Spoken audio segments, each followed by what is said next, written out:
Welcome to the OPL Promotion Tournament for Split 1 2017. We apologise for the delay, however, we are here now. Here being Hysterics, and next to me, I have to have Jimmy Preacher-Fu, of course, in the hot seat for you. And we are going to be doing the best of three to start this promotion tournament off, which is going to be Abyss Esports versus Tainted Minds. And I cannot get hyped for this match. You know why? You can't get hyped if you're already hyped, and I'm just looking forward to getting into this one. Okay, so there have been a lot of things going on with these teams, you know, 6th and 7th seed coming through and looking to get out of this promotion tournament, or at least the relegation tournament before it's begun.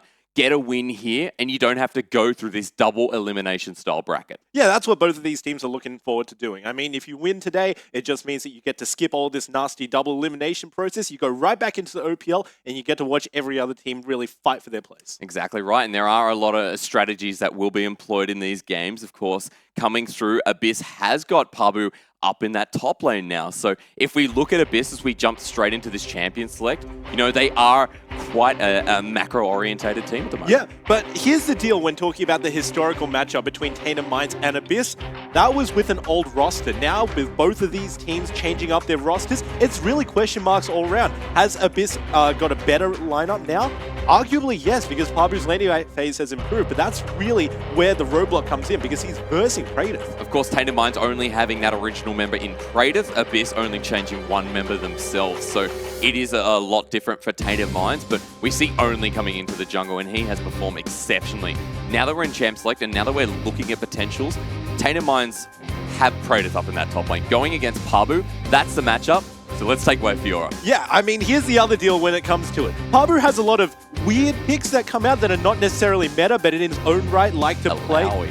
Yeah, like those champions that can be punished in lane. What does Praedyth like to do? If you ever pick any champion that's a little bit weak in lane, just pick the talent assassinate you. And that's really his playstyle, so Pabu needs to watch out in this pick and ban phase. Pabu has become a bit more versatile up in that top lane, however, so I am impressed with how he's been developing for Abyss Esports right now. They take away the Shen and the Rumble, which has been a really good first pick coming through. Not able to be contested up in that top lane at the moment. I mean, all of these taken off, and first of all, you need to take a look at what is up available. So obviously, Lulu is something that sticks out like a sore thumb. She is still extremely strong in this current patch. Of course, 7.5 was what brought her in. Another thing is, of course, the junglers. So Kha'Zix is another one that's open right now. But Abyss not seeing that Lulu as first pick worthy. They picked the Lee Sin up instead for Seb, maybe taking away from Only. Lulu first pick for Tainted Minds, and they helped that out with a bit of a Caitlyn. Yeah, so this isn't really what Abyss want to play towards. When we take a look at this series between Abyss and Tainted Minds, they really want to play towards their top side. So obviously we're talking about Pabu and Seb versus Praedyth and Only,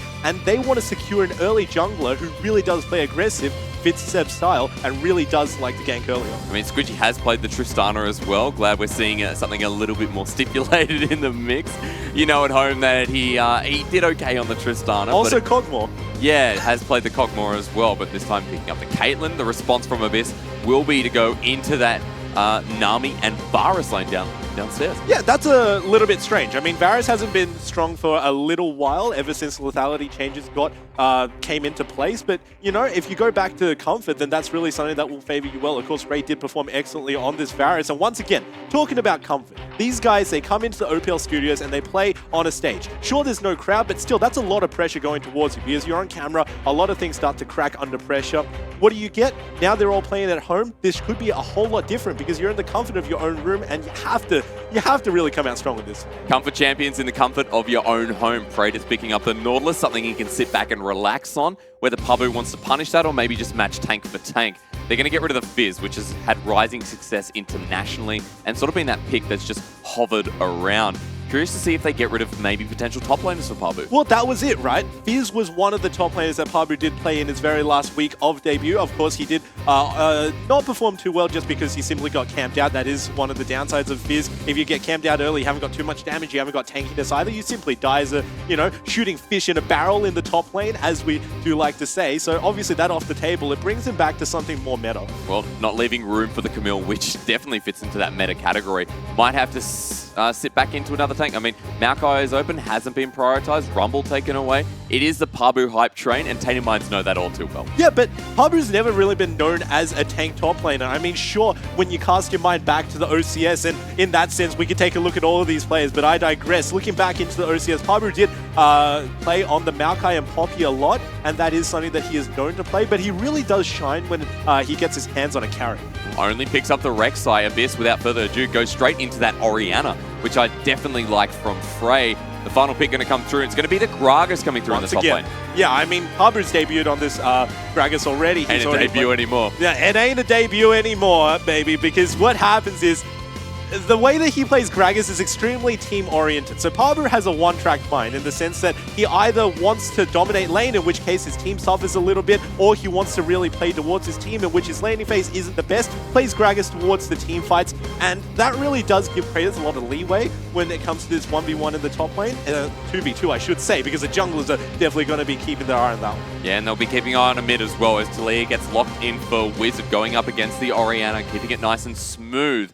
With that ban phase done, pick and ban phase, sorry, Tainted Minds look like they have a really nice front line. Yeah, it does. And Tainted Minds at the current moment, they just really want to make cross-map rotations, because when you come to the mid-game, when Talia hits level 6, she just wants to use her ultimate, preferably into the bottom lane. I mean, you got a Rek'Sai who can naturally come in with his own rides, with his burrow. You've also got the Nautilus with the teleport. That could be an easy 5-man dive on this team. But looking over on the other side, you've got two bold delivery systems for Abyss. They want the 5v5 Wombo combo. It'll just take a little while to scale. Took the words right out of my mouth. Wombo combo scaling. It looks like Abyss have it all in the bag.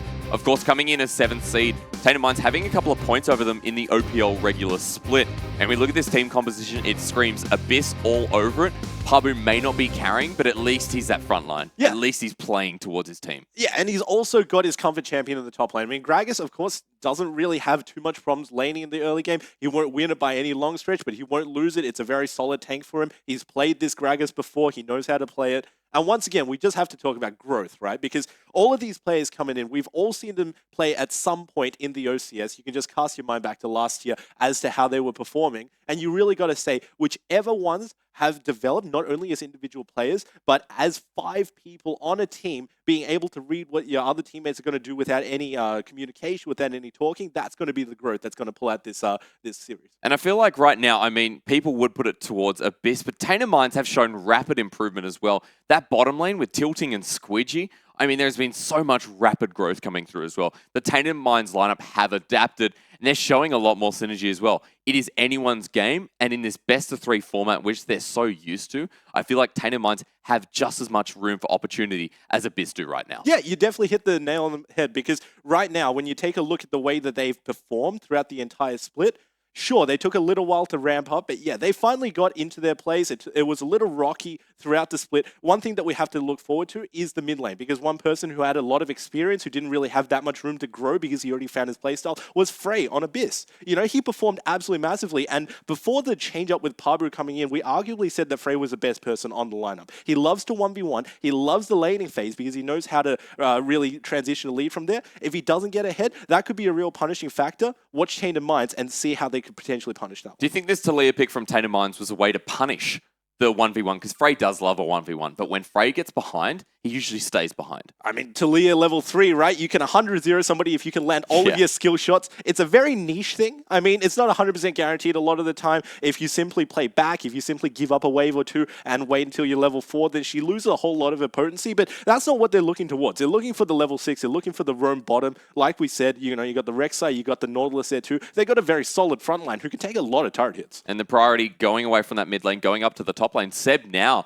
with Pabu in the mix feels like there is a lot more priority in the top lane, and that's why we looked at the matchup up top. We said Praetor, fantastic top laner, and Pabu as well. His laning phase is monstrous.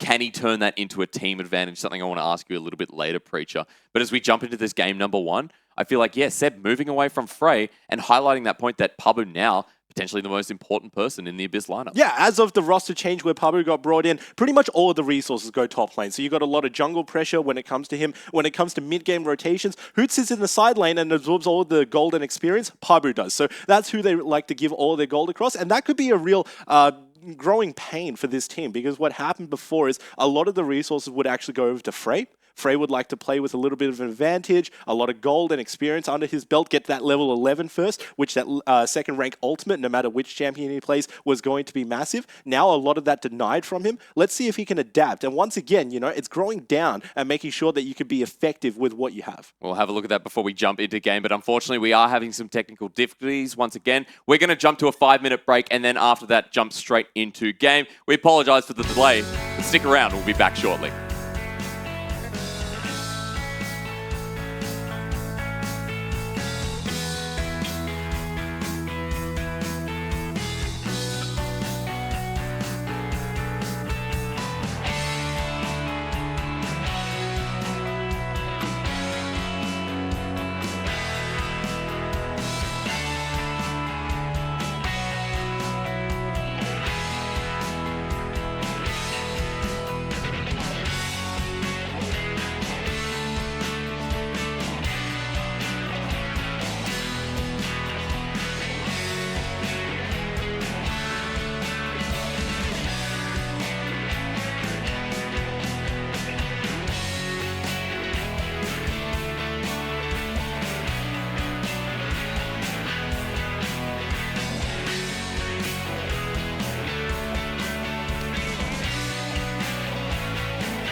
Back to the OPL Promotion Tournament. Apologise for the delay again, but we will shortly be jumping into the game. Preacher, that gives us a lot more time to talk.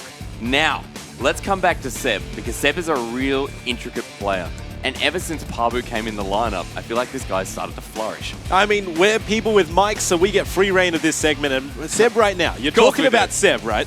He is a very aggressive jungler. He sometimes gets a bit hot-headed, but most of the time he simply plays aggressive. He likes to get into lanes. He likes to make sure that he makes his presence known. Sometimes that backfires onto him. Sometimes when his ganks don't really come to any fruition, that sort of disheartens him and he doesn't make a lot of plays from that point onwards. But if he can get a lot of good ganks early on and they succeed, blow some of the spells, get early first bloods, early advantages for lane, that could be enough to really snowball this jungler right into the mid-game. Now, do you think Seb as a jungler has the capabilities to, yes, continue to farm, continue to, play quite safe, go into Pabu's lane? Can he also give Frey that advantage? Because, I mean, he has picked one or the other in the past, with Pabu being the main form of control. Is there an ability for him to go to Frey as well? I mean, we definitely have to take a look at the top side of the map. So, of course, top and mid is what he's going to be focusing on. Yeah. Naturally, he's going to have a lot of potential to gank these lanes. But another thing that you need to watch out for is jungle control. Because when we take a look at the way that Seb plays, he likes to be in lanes, doesn't really like to farm his own jungle. He's a very economic jungler in that sense. He likes to make a lot of his presence early game.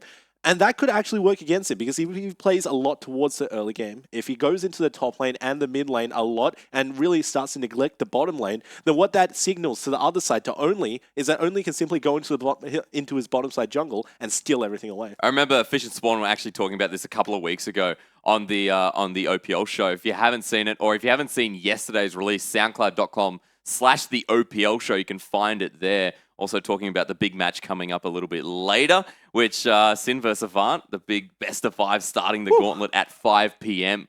So after this, of course, but coming back into reality, coming back into Tainted Minds versus Abyss, let's look at the other jungler. Let's look at Only. Now, where does he flourish? What is his highlight? And how does he go up against Seb, who's been playing the OPL for a lot longer than he has? I mean, I guess this is the biggest contrast between two individual players on either side of the Rift. You've got one who's hot-headed, one who goes extremely aggressively early on, whereas the other side, Only, he's a very young jungler. He has debuted himself in the OCS last year. He played a lot throughout that series. Started on the OCS in this split, but then moved on to Tainted Minds actual halfway through. This guy plays a whole lot more smarter.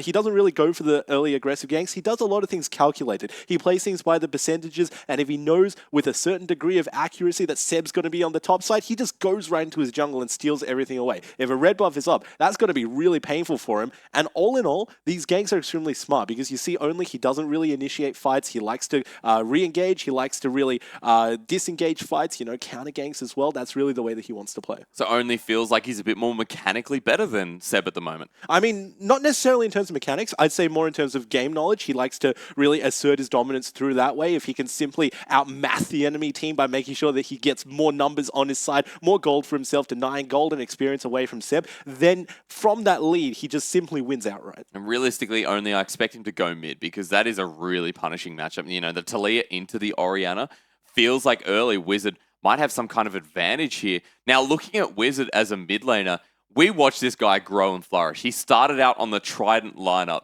was a big Victor player, which was almost ironic in itself. I mean, if there's anything close to Gandalf, I feel like Victor, right? You had to go with Gandalf? You've missed the Tri-Wizard tournament?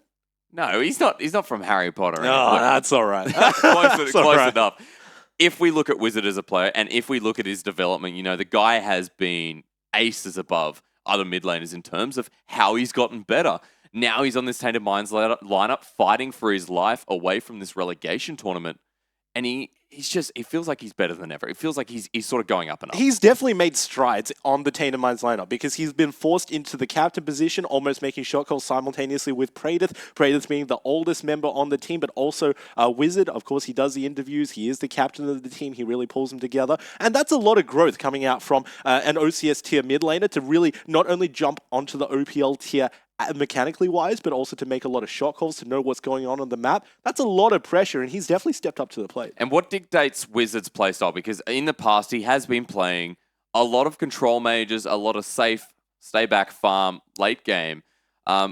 from him going to the Echo, what stops him playing that and just going for the Talia? Well, a lot of that freedom actually comes from shot calling. So when people usually talk about transitioning into a shot calling role, you say you want to move off of mechanical champions and you really want to do something that's a lot more macro oriented so that your team can follow along. But it actually gives Wizard a lot of reign, because what it means is if he can play these early game champions, he can also make calls around that. He can make sure that he plays around his power spikes and get ahead with that, rightfully so. We can already see it with the Talia. He's going to get the lane advantage because before level 6, Talia has better trading than Orianna. After level 6, his roams are going to be so much better than Orianna. Orianna has to wait until her third item. Second item's a Rabadon, so that's going to take forever to scale. So you're really going to be seeing Wizard really capitalize off of this early lead.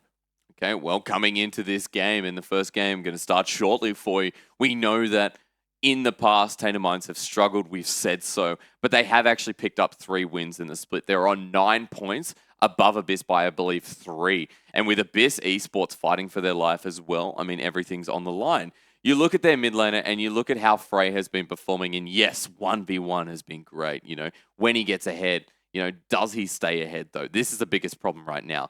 If Frey gets ahead, can Abyss keep that rolling? Well, that's where they need a snowball. I mean, obviously you got Pabu as well, so he's the sort of the fail-safe switch. If Frey doesn't necessarily get ahead, you've still got another person who could potentially eat up all the resources and carry from that point onwards. But yeah, it's going to be a little bit of a struggle. I think a whole lot of the reason why Frey hasn't performed massively come into this split is simply because he's been a role player on his team. He has to play sort of these control mages that have a lot of wombo combo potential with his team. He doesn't get to play as assassins, which is really what he's known to do. And that's could potentially be punishing for him because it's a whole different playstyle for him. Of course, he is still mechanically skilled. You know, we'd like to say that he was one of the better people on his team until Pabu came in, and now it's up for contention. You know, a lot of the resources go up there. Stealing away the spotlight. Whew, yeah, but he still has a lot of what he has going for him, and he's grown in his own right. Absolutely. Unfortunately, we are going to take another 5-minute break, just run into another issue there, but we will be back. Don't go anywhere. The Hype's going to join us as well. 5 minutes.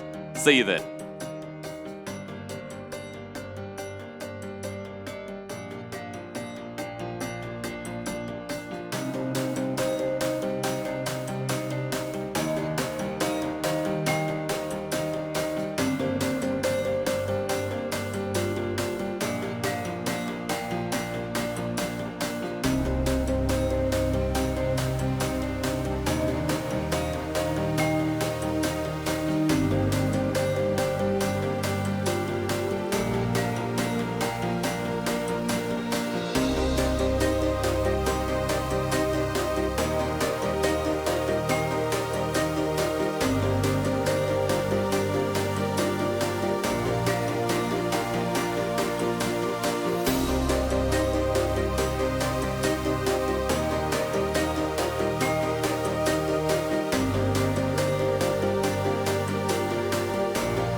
Welcome back to the OPL Promotion Tournament for Split 1 2017. You're with Hysterics and Preacher. And shortly jumping into game, don't worry, you've been waiting long enough and we're going to give you the action shortly.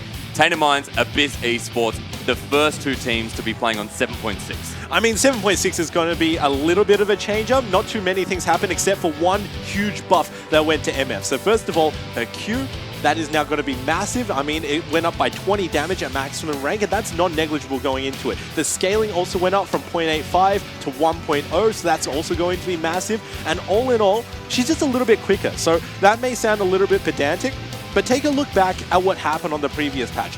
Lucian got changed up, so all of his animations were a whole lot smoother, were a whole lot quicker. Totally viable now. Yeah, now he's totally viable. I mean, sure, in part that's due to Blade the Ruined King, but still he is an extremely good champion. MF might now come back into the support role. Okay, walk me through Na and walk me through the fluidity there, because he seems like he's gotten a bit of a health buff as well. So this is minor in terms of the series that we're going to be watching today, simply because neither of these two top laners, Pabu or Praedyth, has played Gnar in the past. I mean, here's the deal. It's a little bit smoother now as well, in the sense that if you crunch, you can now use any of your other abilities. You can sort of start it up, and then once you land, it will just use that ability straight out. So that's going to be really awesome. It means you don't have to wait until your dash is over before you can use Especially with abilities. the ult, right? The jump ult. Absolutely. I mean, that's going to be massive in the middle of team fights if we see it. That's the biggest condition. Neither of these two top laners have played it. It's a very niche pickup. You know, not a lot of top laners have gone towards the Gnar, but it is accounted towards the Rumble. So hopefully in the later parts of the tournament, if a Rumble does manage to leak through the pick and ban phase, because he is, without a doubt, I'd say the strongest top laner right now, Gnar may be a good counter to it. I mean, honestly, you look at the Rumble and you look at how that was one of the first bans coming through, especially by Tainted Minds, leaving Pabu in a position to play that Rumble could be quite scary. But picking up the Gnar, a nice counter pick, as you mentioned, might just be the success window to rob Rumble of any sort of winnings he can obtain. Yeah, and I don't really think that it's much of a point to say that Praedyth hasn't played Gnar in the past, because this guy has a champion Ocean. He pretty much just picks out whichever champion he thinks really fits the situation, both in lane and also for his team, and he just rocks with it. I mean, we saw the Talon top lane, we saw pretty much everything just absolutely wreck, and he could even flex it into the mid lane. Of course, he's not going to be playing mid lane this series, but it just really does speak to how deep he can really reach to pick out these champions. And now, of course, that Varus is being played once again. You look at his Q, and he had a slight touch-up, whether it's a nerf or you could say just a moderation. His piercing arrow now has changed a little bit. I mean, it's not too big. I mean, it's only the cooldown that gets changed because of the Blight passive. It's going to be minor. I don't really think that it's worth talking about, because it implies that he has to get a lot of auto attacks off onto the enemy. It's going to be more or less the same for lane and in team fights, unless he builds a Runans, unless he goes more for on-hit Varus as opposed to Q Varus, and it's not going to matter if he does do that. His Q's not going to matter anyway. Well, Spawn said in the OPL last week that, in fact, the Blade of the Ruined King Varus is coming back in a big way. Even said it on the podcast, soundcloud.com/theOPL show. You can find it there. That the Blade of the Ruined King Varus is kind of coming back in a really big way. So the on-hit Varus seems more viable now than it ever was. Yeah, you just go that, and you go Phantom Dancer as well. Of course, Runans is a good build, but the Phantom Dancer makes sure that you stay alive, and from that point onwards, you start to shred tanks as well. That's really his gimmick. He's no longer this person that half-healths you with a piercing arrow. He deals more with tanks come the mid game, and that's really where his power spike will have to shine. Okay, so Varus can shine. Varus is not going against a Jhin, which is nice and refreshing as well. Jhin, the most played champion in the OPL. That's exactly right. Yeah. If you did listen to that podcast. Yeah, I think it's over 40, 50 games. It's absolutely massive. I mean, like, Jhin, Varus, I think the other one up there was Elise as well. Look at that on your screen. You can't help but get me a little bit hyped. Abyss versus Tainted Minds is best of 3. We'll take it down. We'll see who goes back into that OPL Promotion Tournament. Hysterics, this is the moment we've been waiting for. We finally get into game. This is the very first OPL game I've ever cast. Is it yours as well?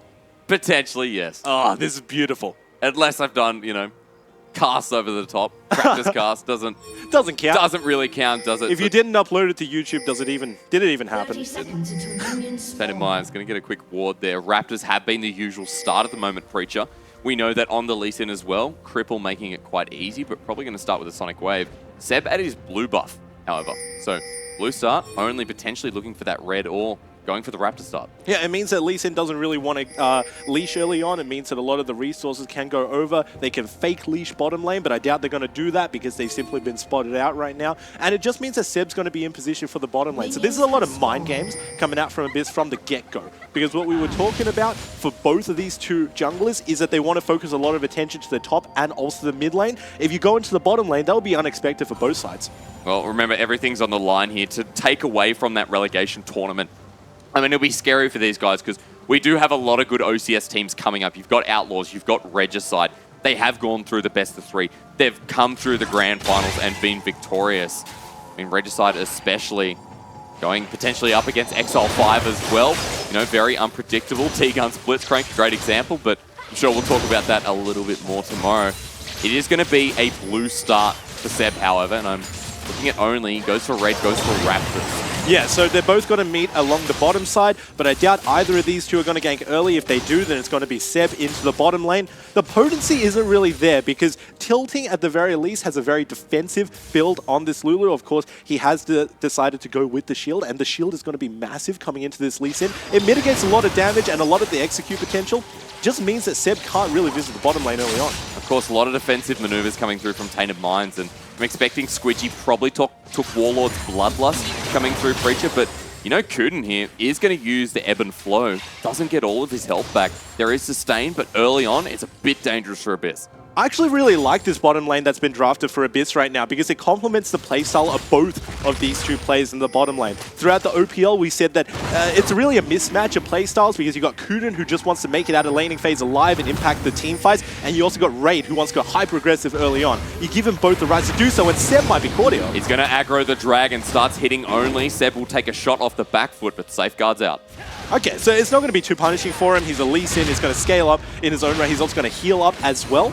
In the early game, it just means that he's going to take all of these camps, no problem at all. But it's already been denied from Only, and this is playing directly towards how he likes to play, simply denying everything away from Seb. This is a large bit of experience that he's just lost out. Of course, Raptor camps give the most experience, remember, in that jungle.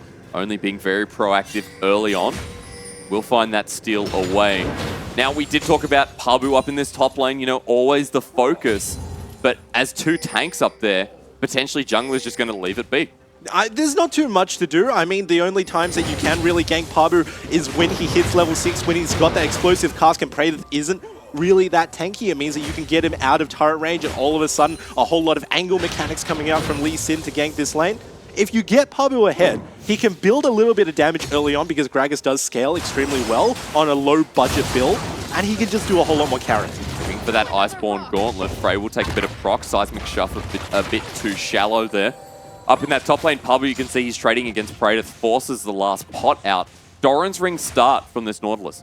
I mean, this is very standard in the top lane. You simply want to sustain out your mana because you don't really have to sustain out your health in that right. Nautilus got a shield, and Gragas has a lot of sustain from his passive as well. So this is, all in all, looking really smart. But talking about smart, something that didn't really happen there was the fact that Seb was top side and only his bot side. Unburrows there, the flash very quick, but the heal and the flash response from Raid. He does get Aqua Prison. Kuden will take a headshot to the face. And Abyss have to be careful. There's no summoners on this Varus. Yeah, so this Varus is going to be extremely gankable. Lucky for him, he managed to get out of that situation. The bubble landed as well onto the Rek'Sai. So all in all, the situation has been diffused for the side of Abyss, but no summoners on an immobile champion like Varus. That's got to be painful for them because right now, it pretty much means they have to be shoved into turret. And this is really punishing for Raid because we were talking early game about Raid and Kuden. Can they really make an impact on the map? We already congratulated them on the fact that they have their playstyles, but we have to see. Wizard takes the Thunderlord's proc from Seb, just going to walk back into lane. Frey very low here. Talking about diffusing situations, I mean, the tension mid keeps on building. Small CS advantage in that bottom lane. If we look at things, Seb stays a little bit too long. I want to talk about Raid there, however, because mid lane is going to back and that's going to disperse. Raid is 15 CS ahead. No, make that almost 20. That is massive coming into this bottom lane. I mean, the natural push is, of course, to the Varus because Varus's piercing arrows can hit the Caitlyn from very long range. Lulu early on doesn't really do much. It's really the team fights that she excels in, but still, a Caitlyn being bullied out of this lane, a Caitlyn losing one of her 2 power spikes, that's got to be massive, a massive hit for Tainted Minds because right now, you know, you really just got to take a look at Caitlyn. I want to look at Pabu, however, because he's gone triple Dorans. So this is an interesting start. I mean, it's not 3 Dark Seals, but it's still 3 Doran, Spectre's Cow picked out by Praetus. It's a very standard start for top laners that scale heavily with AP nowadays because it's a budget rower. It means that you get health, it means that you get mana in the form of sustain, and it also means that you get AP. It's an extremely cheap build for only 1,200 gold, and Pabu right now is going to be power spiking over Praetus. But with the Spectre's Cowl in Praetus' backpack, it just means that Praetus isn't going to take too much damage, but already a roam might be happening.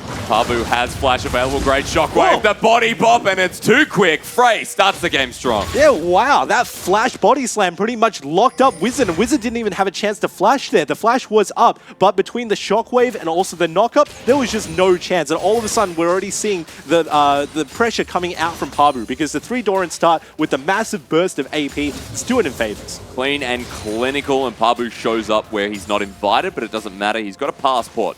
Right now, we're looking at Abyss with that strong start, and we're seeing what else they can do on the map. A lot of that, a lot of proc on Squidgy. Tainted Minds still have to be careful in this bottom lane. I mean, look at Raid right now. That should not be happening. 20 CS.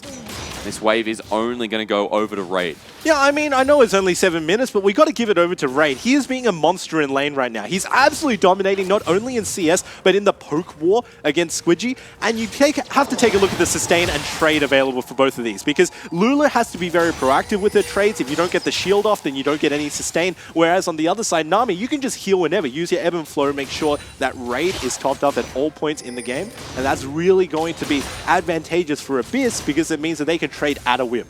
Now, Preacher right here, Squidgy is maxing the Piltover Peacemaker. I like that. I mean, he has to match poke with poke.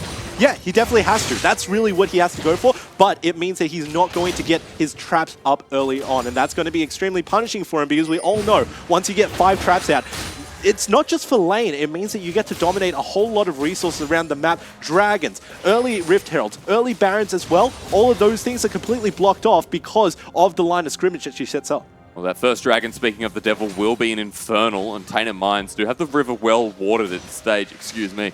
Looking for that try, looking for a bit of ward clearance. Tainted Minds find it. They are still 1k gold behind, with Raid continuing that farm advantage and top lane getting bullied. Look at Pabu right now as well, 20 CS. I mean, that is a huge discrepancy just built from CS in lanes. Yeah, he's going to be absolutely massive. The only downside to this build is the fact that naturally, if Praetus gets ganked, then he's going to have a way out with the Spectre's Cowl. Pabu doesn't, but in the bottom lane, there's a fight. Tidal Wave will miss, so will the ultimate from Raid. He has no mana to do anything else. 2 ults whiffed by Abyss. Yeah, a little bit questionable coming out from Raid there. I mean, he very clearly was not in range to use his Chains of Corruption. Maybe if he flashed forward in order to use it, he could have caught Squidgy with the very tip of it, but he didn't choose to do so. He just stayed with his flash up still for himself. Out of mana, it just means that nothing's going to happen in the bottom lane. Look at Praetus, has to back away. Spectre's Cowl being rushed, you saw there, potentially could be going for no. Will not be going back to that Kindle Gem. Instead, going to stay around for Pabu. No one is up in this top lane. Praetus, not sure if he can 1v1, but it is still going to be a tank battle in the end. Only uses this opportunity. Goes for Dragon. Yeah, so this is what we were talking about. Abyss had a lot of pressure down onto the bottom side because they had free reign to poke out Tainted Minds. But right now, Tainted Minds is using that push pressure to simply take an Infernal. This Infernal is important. Oh no, stolen away by Seb. He gets out. Uncontested. Too easy for Seb. You're kidding me! That was pretty much a free dragon going over to Tainted Minds. All of a sudden, Seb puts a ward over the wall. You should already be calling it for the rest of your team. Pull the dragon out into the river. Instead, they didn't do it. They opted to burst it down. All Seb does is a clean in, a clean out, and nobody could really see that one coming. Just showing the skill of this jungler who has been working with this Abyss lineup all season. Only on the Rec site, it's not the Lee Sin, both these Lee Sin mains. The better one looks to be Seb. I mean, another thing that came out from that Dragon Steel was the fact that it was with a Q, but in the middle lane. Explosive cast, flash away from that shockwave. Wizard now only having Ghost. Okay, so talking back over that Dragon Steel, what happened was Seb effectively went in with his Q. He didn't have to flash. He could safeguard out to safety. You should not be allowed to do that. Somebody who can hit a resonating strike onto this dragon, just take it out into the river, Tainted Minds. Tainted Minds, an early mistake may cost them here. 1k gold lead is still the beneficial factor right now, but that Infernal Drake on a scaling team composition like Abyss is going to look very deadly. Yeah, I mean, as far as this team goes, the late game is really favoring Tatum Mines because you've got a Talia who can cut off people with her Weaver's Wall, and you've also got a Caitlyn. I mean, just talk about the Caitlyn alone. Her late game is going to be absolutely insane. In stark contrast, Raid is going to have a little bit of a problem the later this game goes on, but that's really what Tatum Mines are playing for, and already the early game, because of that, is being conceded over to Abyss. Raid probably just going to back off here, baiting a Peacemaker. Farm still continues down in that bottom lane with an advantage. Still slightly going to Raid, however, it is caught up by Squidgy. Parasitic very important down here, now more than ever. This first game, things have slowed down, but I do like the Infernal still, and I like how Pabu is treating his lane opponent. Has gone back and got a Spectre's Cowl, and what looks like to be an Iceborne Gauntlet start. Hopefully it should be an Iceborne Gauntlet. I mean, we don't really expect Lichbanes, although if he decided that he has to be the solo carry of his team, he could go for that. Although pressure's not really on his shoulders, because you take a look at the mid lane, Frey is already ahead.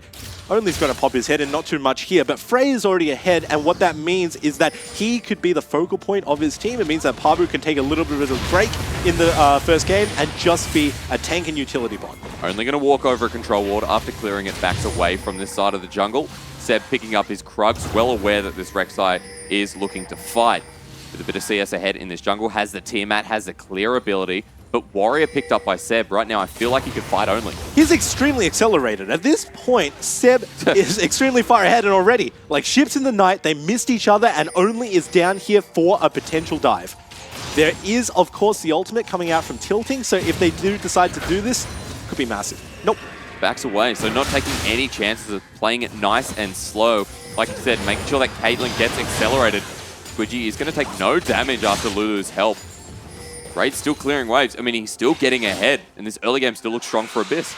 Yeah, Abyss are just going to really be pushing their early game right now, and we've got to take a look at where Only is going. He's using his ultimate simply to farm, and frankly speaking, that's not good enough, because going into the mid-game as a Rek'Sai who hasn't been accelerated, who only has a Tiamat for damage and is building tank right after that, you've got a long way to catch up when it comes to Seb, somebody who's already been impacted on the map. Sure, he hasn't got any assists for himself, but take a look at his laners. They're already so far ahead.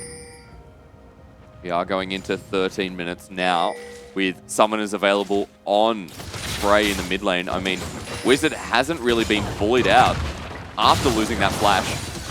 No one coming mid. Frey still looking comfortable. I mean, he is ahead in CS, and Abyss's ability to capitalize on these lanes is still huge. Yep, so playing towards one of their win conditions. Of course, Abyss are doing it very nicely. Frey is getting ahead, and this is the question that needs to be answered. Can they necessarily accelerate it? Seb is in the bottom lane, though. He might be looking to sneak this one in. I don't think he's caught out. Ultimate comes through. Another ultimate from the Nami. The bubbles there. Lee Sin's there. Kick to smithereens. And Squidgy goes down. Tilting flashes away.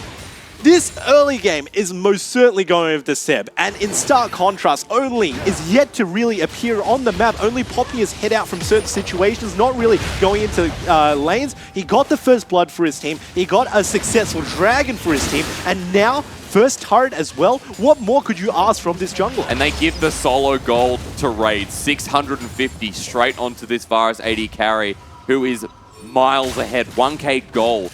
Ahead of Squidgy already. And it's not even 15 minutes, Hysterics. This is going to be such an accelerated build. And once again, Caitlyn, you get the BF sword, you go for your first attack speed item, you have to really get your second one in order to start power spiking. And Raid, he's pretty much going to be sitting on his right now. Berserker's Greaves, Blade the Ruin King, he's ready to fight. He's ready to go into the mid lane. He's ready to get his lead even more accelerated. Only going to steal away this blue buff. That's his response. Set up potentially for Rift Herald. I mean, you're not going to give it to Nautilus. It's going to burrow beneath the earth. Come back top lane. Continue farming. As my words fall out of my mouth. 40 seconds till this next strike. Yeah, so I don't really think Rift Herald is going to be impactful on the map simply because Abyss, while they are ahead, aren't so far ahead that there are no other objectives on the map. You've still got a mid lane turret, you've got a top lane turret. Both of those should be prioritized ahead of the Rift Herald. And already take a look at this. Raid's already rotated up to the top lane. This is not going to be met by the bottom lane of Tainted Minds, but he's caught out. Way too far forward, has to flash, and that means the depth charge gets most of them. Locked down, Kun will get slain. Teleport is a follow-up, but a flash already from Only. Body bot from Pabu. Does he use the ultimate? No, not yet. He uses it on Wizard. gets nothing for it. Yeah, that was a little bit questionable. I mean, Pabu, if you're going to be teleporting there, you should teleport immediately and use your ultimate as soon as you come out of it, because waiting for that one, making sure that Ray doesn't get it, a whole lot stalled in the top lane and a whole lot lost in the bottom lane. Turret goes down and Tainted Minds close that gold gap, but it is still 1k in favor of Abyss, with Seb trying to prioritize Only's face and his mind right now. Abyss still siege. There's the ultimate. Wizard? It's a 2v2. They do get Wizard. Now they're on to Praetor. A couple of turret hits on Pabu make him uneligible to fight any longer. Abyss will take the one and they'll trade it off. Yeah, so Abyss are finally starting to play back, and this is their massive lead, but it's not over. Sonic Wave misses. Point blank has to flash. Seb unlucky, but goes back in onto Only. Remember, he has that warrior. Oh, has a bit of Pabu! extra damage. Pabu's there. Will he follow it through? No Lee Syndrome this time, but Abyss will be happy pushing this next turret. But what it means is that this turret can now be sieged on by Abyss. Take a look at this. Raid has got his power spike with his Blade of the Ruin King, and this is going to be 2 turrets going over to this guy. That is monstrous, because he even shared the gold with Pabu. This time it's a little bit more acceptable, because the first one, he had the power spike. This one, it means that Pabu can get tankier. And round 2, Tainted Minds, drag it out. But this one's a little bit more blind, Yep. and I mean the last one was as well, because you are Lee Sin and you can't see anyway. So Infernal Drake going to Tainted Minds this time well secured. Next one will be Cloud, which does slow the pace of the game down, but it is a 3k gold lead now for Abyss. This early game has turned a little bit disastrous for Tainted Minds. Yeah, I mean, we already saw the lead go out for Abyss, and they are keeping it in good fashion. A little bit of a botch play in the top lane, but they still managed to come out ahead of that all in all.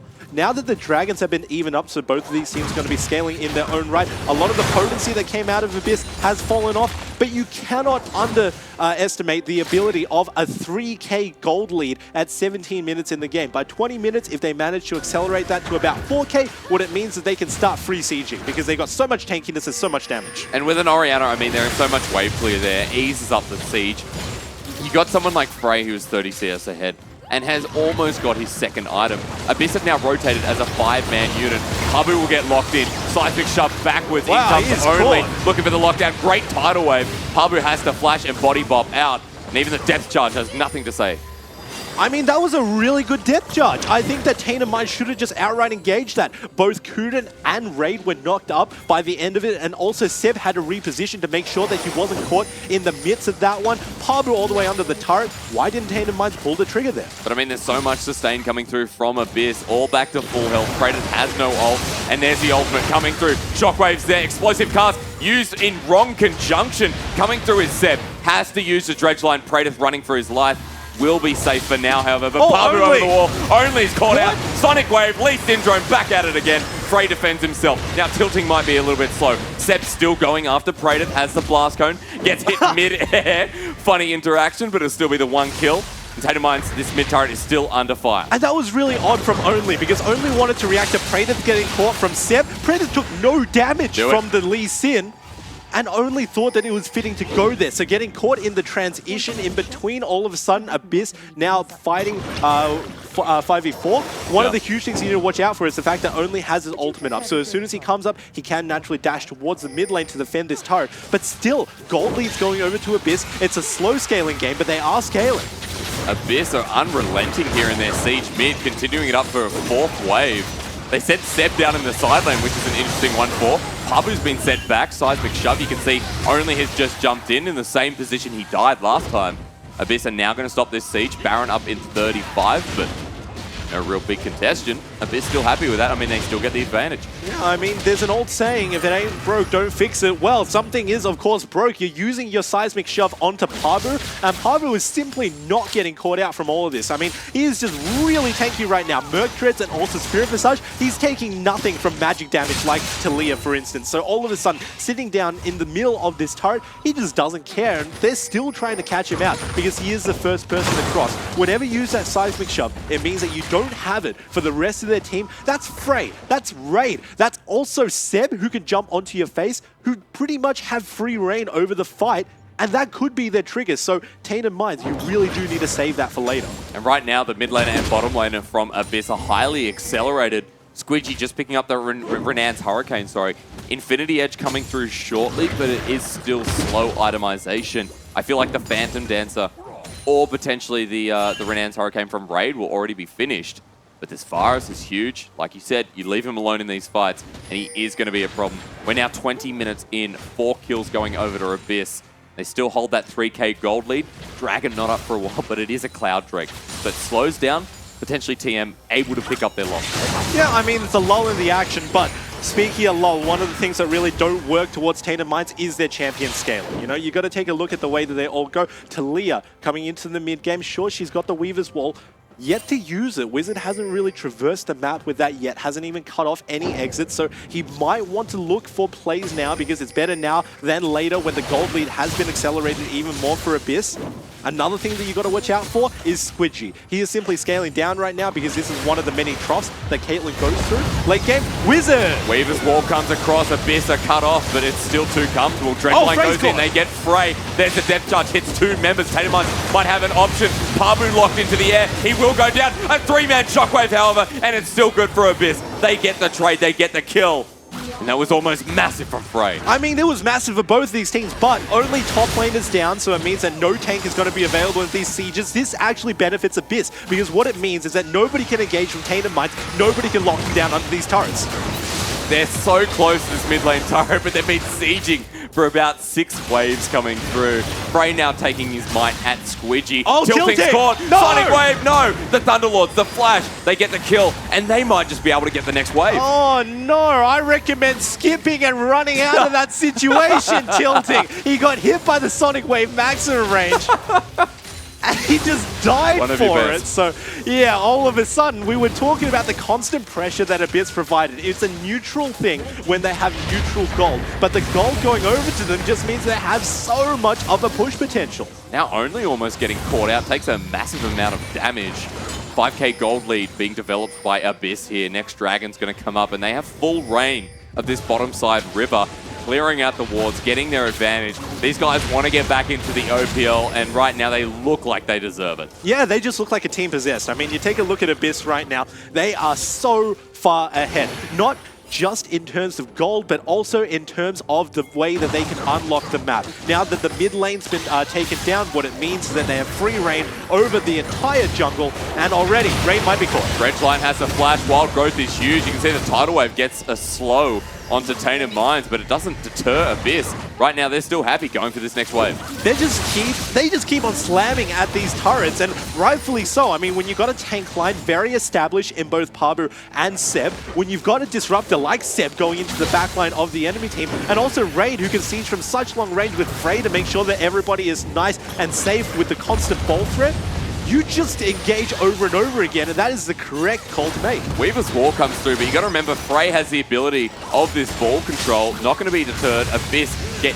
nothing against them. Tainted Minds grasping at straws here, still falling behind, trying to get a fight. I mean, that was excellently played by Frey, because what happens is the Weaver's Wall comes through. What does Frey do? He uses Shockwave as a threat. He simply moves his ball into the choke point that Tainted Minds had to go through in order to engage on Abyss, and nobody falls for it, which means that that Weaver's Wall was effectively wasted. Kratos comes through, great little body bop, the ult from Pabu, but look at only, he's not tanky enough, has to flash away. Shockwave's there, slows down everything. Raid gets a kill. Abyss are still comfortable, but they get Seb. They get the shutdown. Could be a moment for Tainted Minds. No, Squidgy's caught after getting the Aqua Prison. There it is. Holy moly, the damage coming through from Frey is huge. They're trying to kill Pabu. They cannot.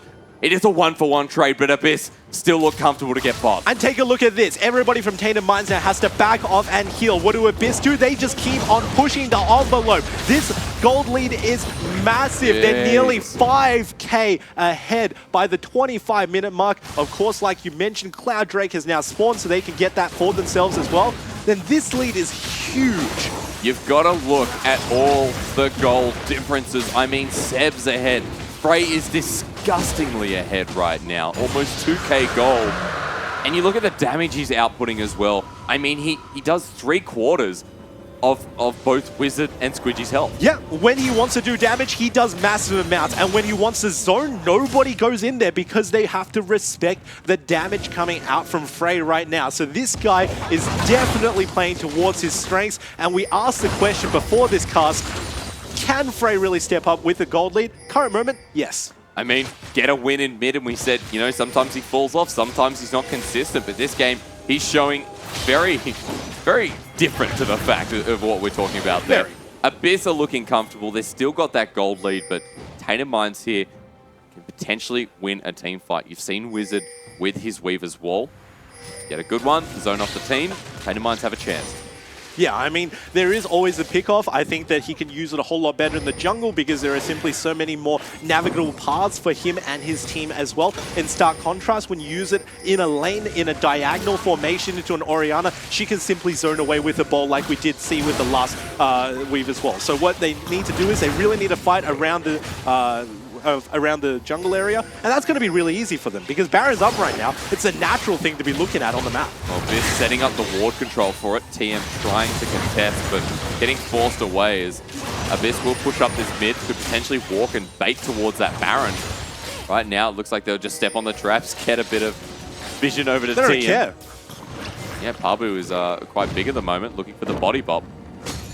Tainted Minds just scared to go near that pit. I mean, Pabu has free reign to do this because right now you take a look at the way that he's built. He's got the 40%, he's got the 30%, sorry, because you've got the Iceborne Gauntlet and also the Spirit Visage. He's got armor, he's got magic resist as well. He can pretty much just go into the middle of the enemy team and come out alive. So this guy is really far ahead as far as tank lines are concerned. Yeah, also got to take a look at Seb, his partner in crime, the diving duo who goes into the middle of the enemy team, and this disruption coming out from both of their ultimates is unrivaled. A step up from Abyss has just happened all around the map. We look at Pabu, and he was always the person we're talking about because he is the fresh person coming into this roster. But when you look at Abyss right now, it is really just synergy all around the map. You've got Mid, who's so far ahead. Raid has done really well in that laning phase as well.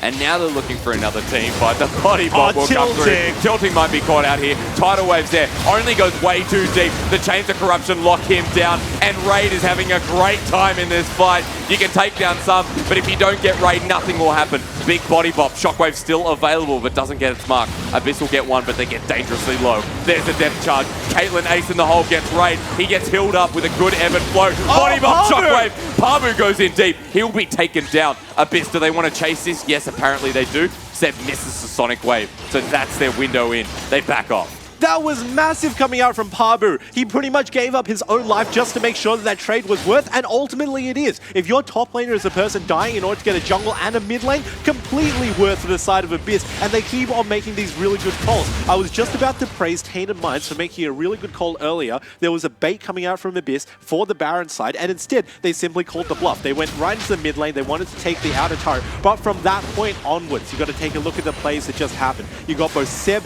and Only. They both went deep in their own rights, but because Seb is so far ahead, he managed to survive the whole situation. I mean, there's so many highlight points of Abyss right now, it's hard looking at just one.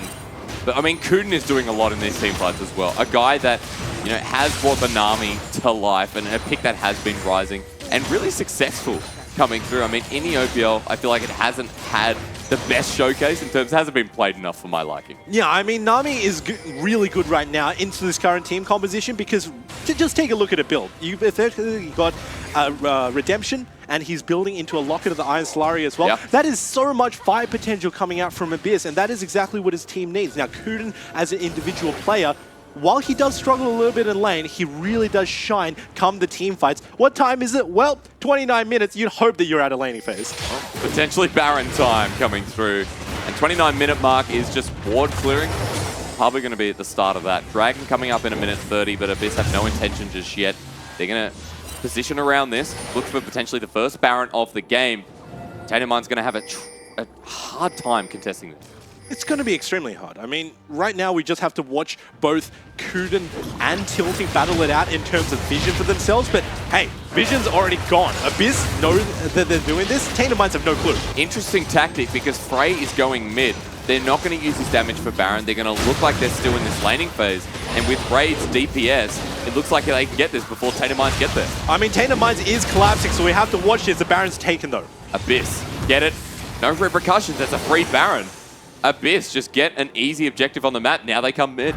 Hysterics, that was a Baron for a turret. That is most certainly not. And take a look at this. 1-4 right now. Pabu's using the Baron buff to its maximum effectiveness in the bottom lane. and already the rest of Abyss are rotating. Now, if they don't get caught out, then this is a massive thing for Abyss at the current moment. 6k gold lead, they all move to where Pabu is. There's the Weaver's Wall, going to split the minion wave, but they still go into the base. Divide and conquer. Well, it worked for the Romans, but not for Wizard right now. Tainted Minds getting forced back. Only Great Unburrow Zeb has to safeguard away.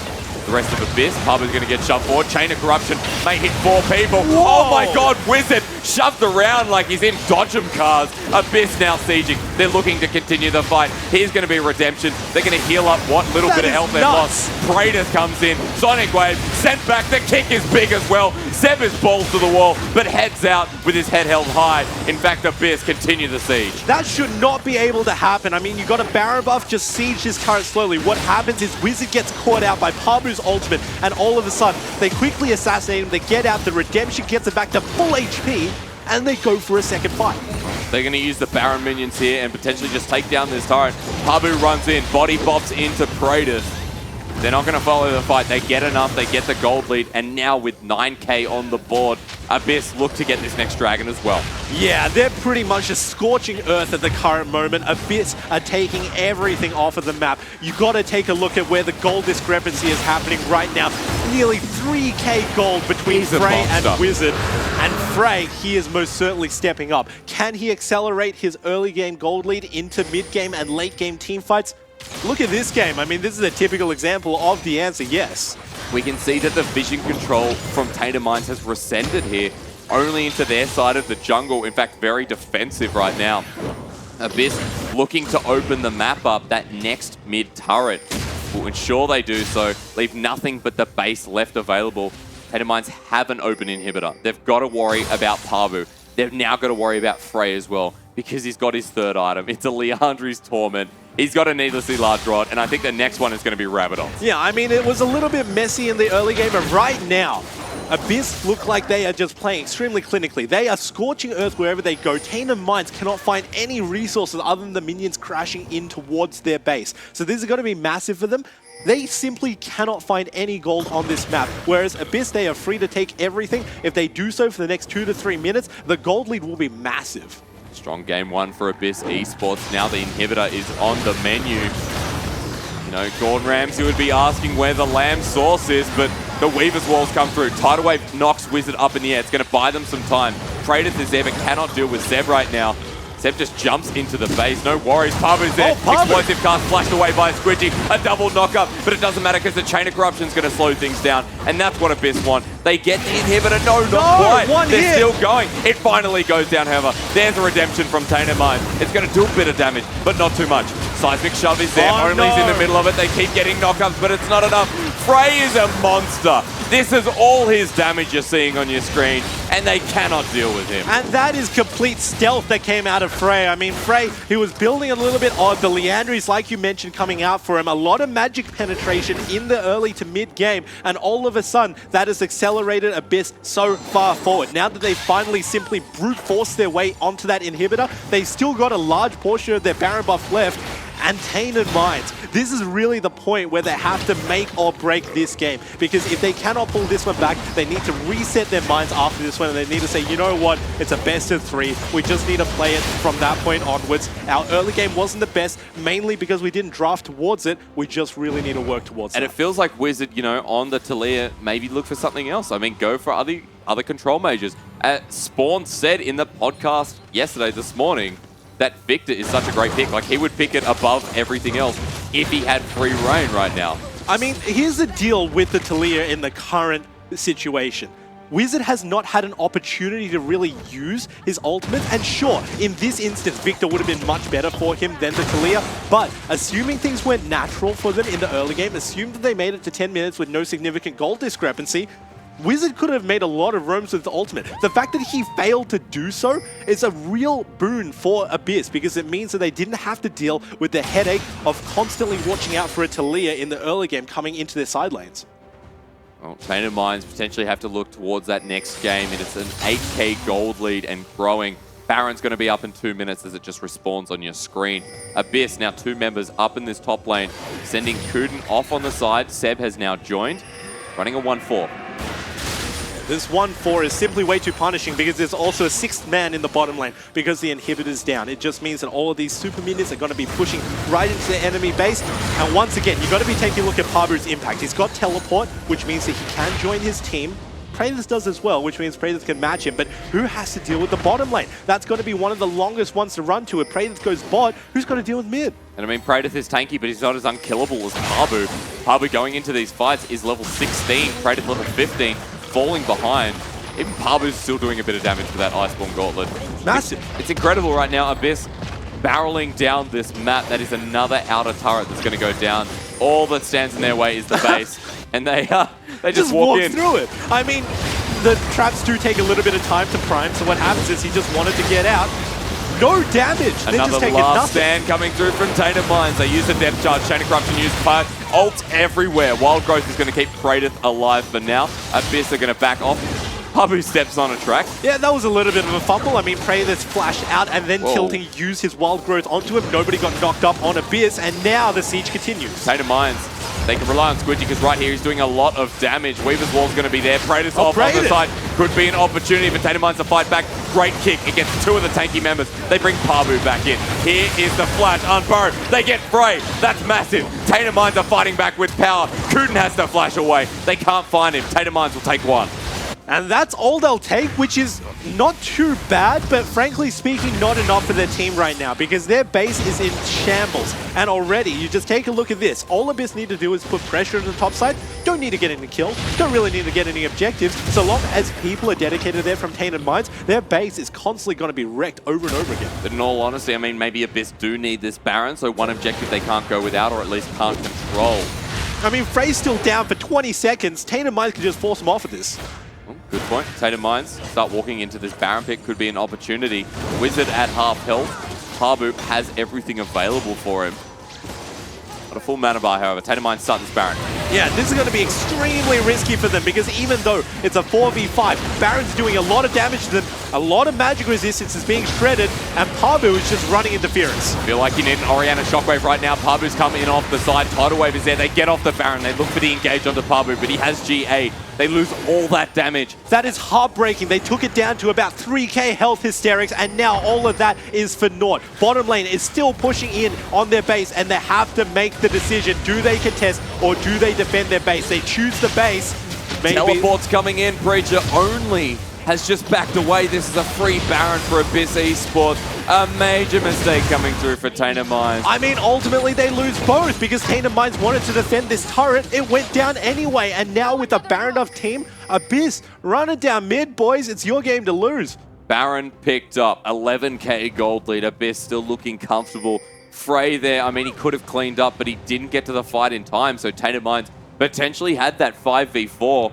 Not looking for Seb to get the 50-50 play. I mean, he has done it already this game. Potentially only just scared of what could have been. 50-50? It's not even close. 10k gold lead over to Abyss. There's nothing 50 about it. Well, I mean, it could have been a 80-20 for all they care, but Tainted Minds, at least the chance would have been there. Now Abyss, maybe finding only in the jungle. He's forced to back away. 5 members mid. Siege continues. Baroned up minions.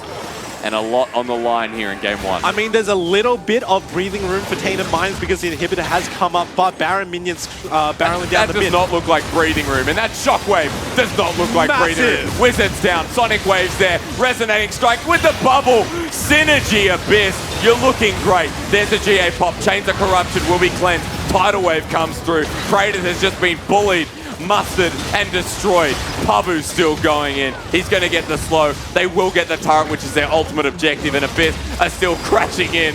A flash is going to come out from Squidgy. I mean, they don't even need to rotate towards the bottom side because this indicates they want to go back. They can just win the game from right here. Wizard is down for 25 seconds. Abyss just pushing it on. Pabu is just balls to the wall right here. Praetus is taking a lot from this Bork virus. He might go down. No, it's a quick Wild Growth. Not going to save him this time around. Tainted Minds under fire. And right now, Abyss Esports. Look at Frey. He's trying to 1v3. Get the camera on that guy. The Orianna is going nuts. They'll take game 1. And they're looking good in this series. As you're joking. The damage from that Orianna is nuts. I mean, Has Frey stepped up, Hysterics? If you answered no, you'd be a fool, because this guy, he's finally done it. He stepped up to the point where he gets a little bit of a lead early, a lot of resources denied from him mid-game. He still manages to find his positioning. Just take a look at his build path. The Leandri's Torment, that is a really cheap build for himself, but what it means is that he's really found his position on the team. You know, it's better late than never, and they just come out rocking. Abyss just looks so calculated towards this Tainted Minds lineup.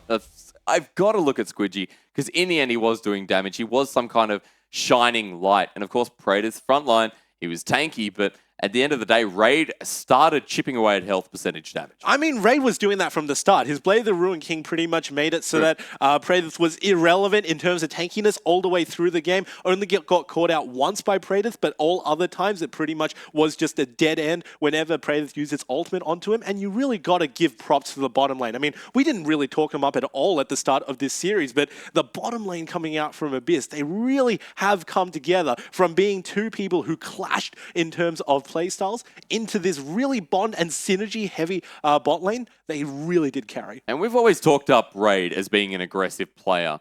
That was great, but it wasn't an Ezreal game, so it was more calculated from Raid. I liked it. He pulled himself back, he played the Varus, and he picked up quite an easy win for him, because he was just a DPS on the lineup. Yeah, and they really just played that extremely clinically. A little bit of a fumble early on because they tried to make some plays on the top side of the map, but nonetheless, come the mid to late game, it was extremely clinical. They just took out everything they needed to on the map. You know, you took out pretty much every single dragon, Barons as well, and then you just pushed it right into the enemy team. And you got to take a look at this squad and you got to say they have most certainly evolved.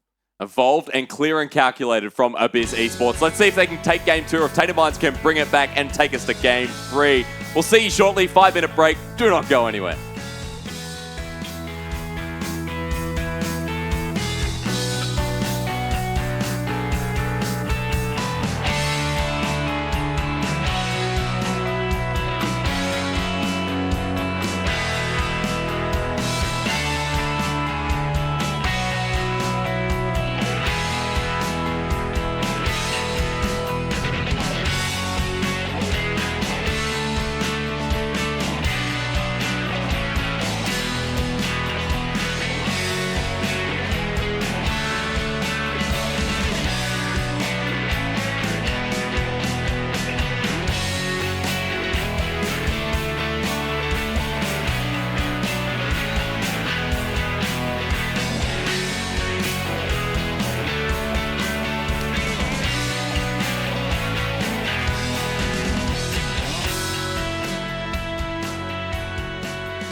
Welcome back to the OPL Promotion Tournament. You're with Hysterics, which is myself, and next to me is Jimmy Preacher Fu. And after that, I had to get some water. I was struggling because that was spicy. Yeah, I mean, that was absolutely, just clinical coming out from Abyss right there. I already said the word twice. I was reaching for another word, but that's honestly what it was, because they got an early gold advantage and they just didn't let up. All right, so game number one was huge. You will be jumping into game number two shortly, but let's look at the biggest problem there. Let's look at top lane. Let's start there. Top to bottom is the usual. I mean, looking at the top lane, right, you've pretty much effectively got somebody who got ahead really early on. Of course, we are talking about Pabu on the Gragas, and from that point onwards, he really dictated the way that this lane went, because he went for the triple Dorans. And what this means is that you're going to be doing more damage, and the enemy team has to either match that with triple Dorans and hopefully try to outplay you. It is extremely normal at the current moment, just because of the way that AP top laners do scale. You get a very cheap rower, effectively. You get all of the stats that you need, and it's only 1,200 gold. So Pabu going into this one, practically what he wanted to say was, I'm going to dominate top lane, and Praedyth, you either match it with the triple Dorans, or you just go for defense. And of course, coming into game number two, everything's on the line here. So these teams fighting it out for position back into the OPL. In this best of three, if Abyss pick up the next game, they go back into the OPL, and then Tainted Minds will be going up against the other OCS teams and Exile 5 in the relegation tournament / promotion tournament as well. So it will be a double elim. So if Tainted Minds or Abyss get knocked down, they can then fight their way back up, whether in the lower bracket or the winner's bracket. And of course, coming in tomorrow, we'll explain the full format, because we will be starting with one of our OCS teams, I believe, as well.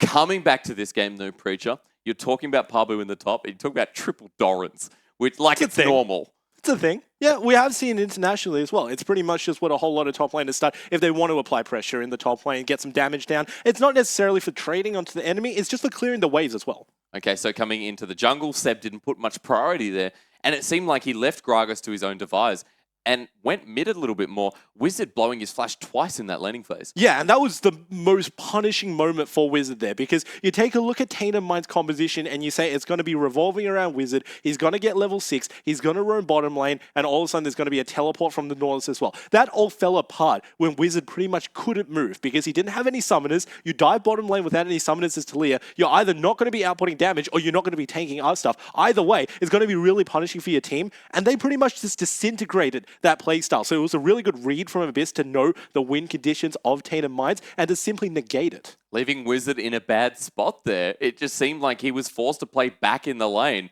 Frey got ahead by 30 CS at I think about the 15-minute mark. Yep. And then suddenly just started snowballing. Got kills. Didn't even matter though, because like the CS advantage alone was enough for him to get the 2-item spike. And when he had that Luden's Echo, he was doing 3/4 of everyone's health. Yeah, and you really got to question Tainted Minds, because they really wanted to play against Frey in this situation. When everybody from Abyss was grouping up, Tainted Minds did so as well. And that put him all in a bad position, because Orianna, she doesn't do single target damage. She does splash damage onto everybody, AoE, throughout the entire team of Tainted Minds. And you got to really question, can they make a better team composition for themselves? Can they draft themselves a 1-3-1 to make sure they don't run into the same problems they did in game number one? Raid on the Varus. Wasn't expecting it, but it came through anyway, and it was a nice surprise. It's actually quite pleasant as we jump into the second game, champs. Like this time, Abyss will get red. Going for that priority selection means that they'll get the double first pick. So looking at that, there's a lot that can be left on the board, especially for Pabu. I mean, we really have to see whether Pabu and also Seb get their first rotations inside of this drafting phase, because both of them have been very vocal about what champions they want to play, about how they want to dominate in top and jungle respectively. They really will have to focus on that one.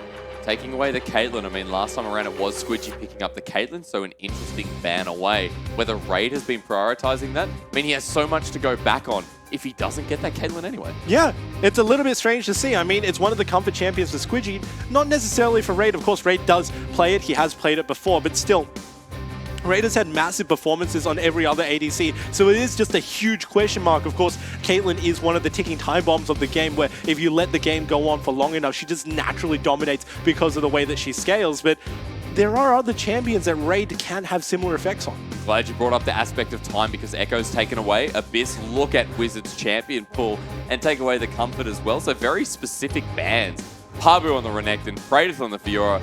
It's not even going for meta anymore. Yeah, I mean, these are very comfort bans that have come out. You take a look at Pabu, his Renekton has been massive. His debut in the OPL, he pretty much was the person who brought Renekton back into the meta. And on the other side, Praedyth. Oh, big call. Yeah, I dare big say call, Flares did that as well. I mean, on the other side, let's just skip over it. You got Praedyth on the Fiora. Back when he was on Chiefs Black, he pretty much was a two-trick. Either Fiora or Lissandra. Lissandra is currently not good in the meta because people are not that mobile. You know, there aren't too many assassins currently being played, so his Fiora's been banned off. One day we'll see it again, I'm sure. Lissandra Top was the way of the world, but it will be the Graves first pick for only. Lee Sin and Graves have been his priority, so again, comfort, but I like the Graves. Yeah, I love the Graves because what it means is that he's going to have a lot of early game trading potential into whatever Seb wants to do. And if Seb wants to impact the lanes, then only can say, okay, I'm going to impact your jungle. I'm going to go into your jungle. I'm going to steal everything away. If I find you by complete coincidence, I'm going to kill you. This time, Seb looking at the possibility of picking up the Elise and will find that Cocoon potential as well. Varus down in the bottom lane, Raid happy again? Yeah, once again, Raid on the Varus, and that is a huge question mark to the initial ban of the Caitlyn. Sure, he could have first rotated that Caitlyn, but still, the Varus coming out from last game, it really suits his playstyle. Not only his, but also Kuden's, in the sense that he can go aggressive while still being in a really safe position. And that really works towards Kuden, because Kuden doesn't like to jump forward in the middle of a laning phase at the very least. A huge thing in this rotation, though, is Seb, because this plays towards exactly how Seb wants to impact the map. Elise and Lee Sin are the two champions that have massive amounts of potential at level 3. Their power spike is simply unrivaled, and he gets that champion for himself. Seb might be rushing the mobility boots once again, and the Lulu hasn't had a big priority on Kuden. Like, with Abyss Esports, they've just brushed over it and left it open for Tainted Minds. Tainted Minds not potentially looking as great on it. The Orianna this time taken away from Frey, which is a big one. I mean, that's really odd, right? Because Lulu is currently one of the best supports in the entire game. If she's open, generally she should be first pick because it says nothing about your team composition. The enemy can't draft against it, but Tainted Minds, they really didn't want to give anything over. I mean, Abyss, they had the natural second... they had the natural 2 picks in their first rotation, and they wanted to use it to its maximum efficiency by glossing over the Lulu. Instead, the response will be the Karma, and a great response at that. If you look at Kuden's history and you look at his playstyle, Karma fits right in. Yeah, I mean, Kuden just really likes to play safely, and that's exactly what Karma does. I mean, he's going to be sitting back in the lane, and it synergizes really well with Varus. So once again, we're talking about a bot lane that favors both of these two guys, whether they want to go aggressive or whether they want to go a little bit more defensive. Both of those things can happen with a Varus Karma lane. Expect the Ardent Sensor to come through. Abyss, for some reason, not getting a ban there, maybe just brushing over the classic OPL. Look, I forgot it. You're at home this time, though, so, maybe too comfortable. Yeah, there's no pressure on you. It's just a standard game of solo queue, and take a look at that. Other OPL players on the other team, and all of a sudden you forget about this. But yeah, I mean, that's going to be a huge thing effective for them. One of the things that hasn't been picked up for either of these two teams are their top laners. Now, we've been talking about their top laners almost without end for all of today. So, you know, the fact that these are going to be taken off the map for them is going to be pretty damn big. Squidgy not going to let the the Cogmore fly through this time around, and Abyss keeping their arms close to their chest. LeBlanc, the last ban, the final ban. Abyss now have first pick priority, and they're looking at a mid laner. Well, they could either go mid or top. Naturally, the mid lane has already been counted, so yeah, it's a really good idea to simply pick up this mid lane now. Make sure that you can last rotate your top laner, whichever one that may be. It's going to be a real huge impact on the map because, like we said, that is really the focal point of both of these two teams. But yeah, it's just a very standard mid lane who's extremely safe. Yeah, picking up that Syndra. I mean, going against the Orianna has had success before, and the chance of the Tristana, it's locked in. Very, very exciting. No way. No, what? Hands, up to you. What do you want to talk about first, Tristana or Akali? All right, so Tristana is extremely meta for Squidgy. I mean, Squidgy is just really comfortable on Tristana. No, I botched that one, but Squidgy is extremely comfortable on Tristana. That was the point that I wanted to get across. So he gets his comfort champion. It's one of those champions that has been banned away from him whenever there were targeted bans. But let's talk about the Akali, all right? Because Praedyth, he said, you know what? We're a game down. I need to put on the carry pants. I need to be the person who really brings the cake home. Akali versus Fizz. Pabu got his Fizz. Mid lane in the top lane. Who wins?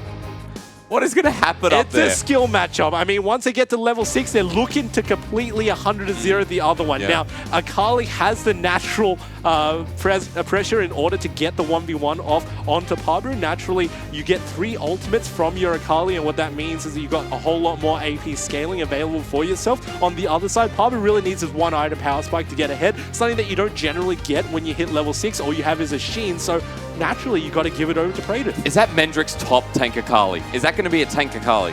I mean, I don't want to make any calls. I have no idea how Praedyth plays this one. I look forward to seeing how his Akali impacts the map. If it's not a tank, then it's going to be extremely squishy composition coming out from Tainted Minds, because Graves on this patch, or I believe it's either 7.6 or 7.7, his true grit is just removed, so he doesn't get any armor and magic resist. I think it might be 7.7, but coming into this second game, Tainted Minds flexing a bit of an interesting draft to keep themselves into the OPL. Remember, like I said, everything's on the line.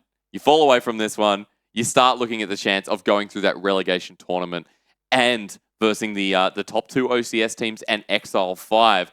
Win here and Abyss are back into the OPL. They will be going in a comfortable position. They were 7th seed, but now after picking up that win, they elect for the red side. And they get a lot of interesting picks there. Yeah, I mean, you could just throw all of the previous matchups out of the window, because at the current moment, it's a completely different lineup. I mean, we got Pabu, which means a completely different play style, a lot more resources there, a lot less onto frag. We had Pabu last time. We had Pabu last time, but not against Tainted Minds. As you know it. Yeah, so this is going to be a whole lot change. I mean, Pabu was, of course, on Tainted Minds previously, so, you know, the prodigal son returns. He's finally back onto Abyss. He was one of the reasons why they got promoted from Abyss Red in OCS into the OPL. And now he's back just to save him away from relegations. Praedyth picking up the Akali, could be a tank Akali, could be AP Akali top. But like you said, a front line's a big problem right now for Tainted Minds. So coming into this game, remember we said they want to scale later in game number 1. Well, this game, it looks like they want to go early. They just want to go hard and fast. Yeah, and they also want to go ham. So what happens is you got Lulu down into the bottom lane. Sure, she can provide a little pseudo-tankiness with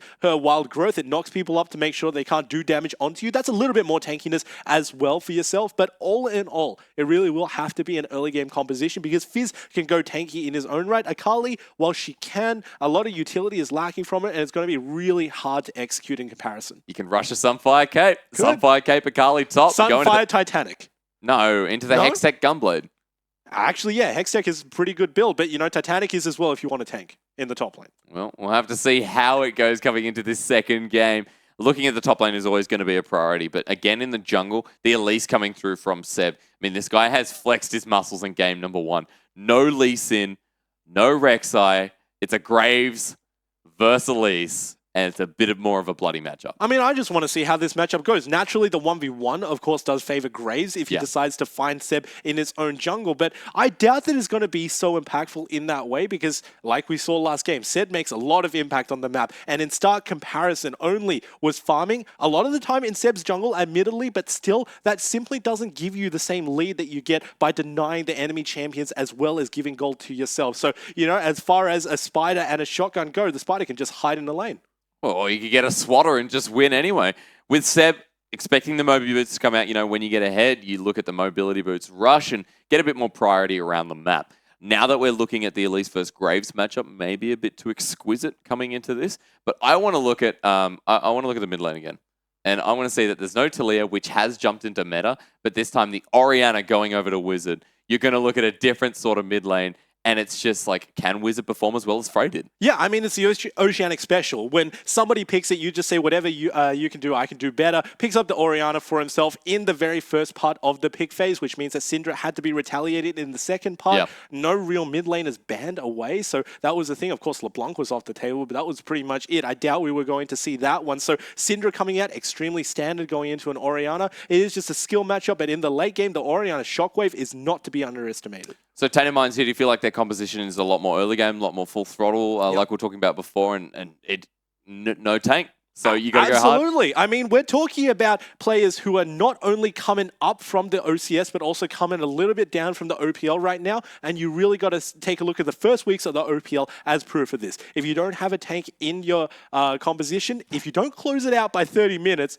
it's quite a hard game for yourself. Talking from personal experience here, Squidgy on the Tristana, one we're going to highlight shortly. But game 2, Abyss already picking up that first win. Tainted Minds not looking exquisite in that first one, but Abyss just crushing any sort of hope for Tendermines right now. Yeah, I mean, as far as the mental advantage goes, Abyss most certainly is coming off of a high.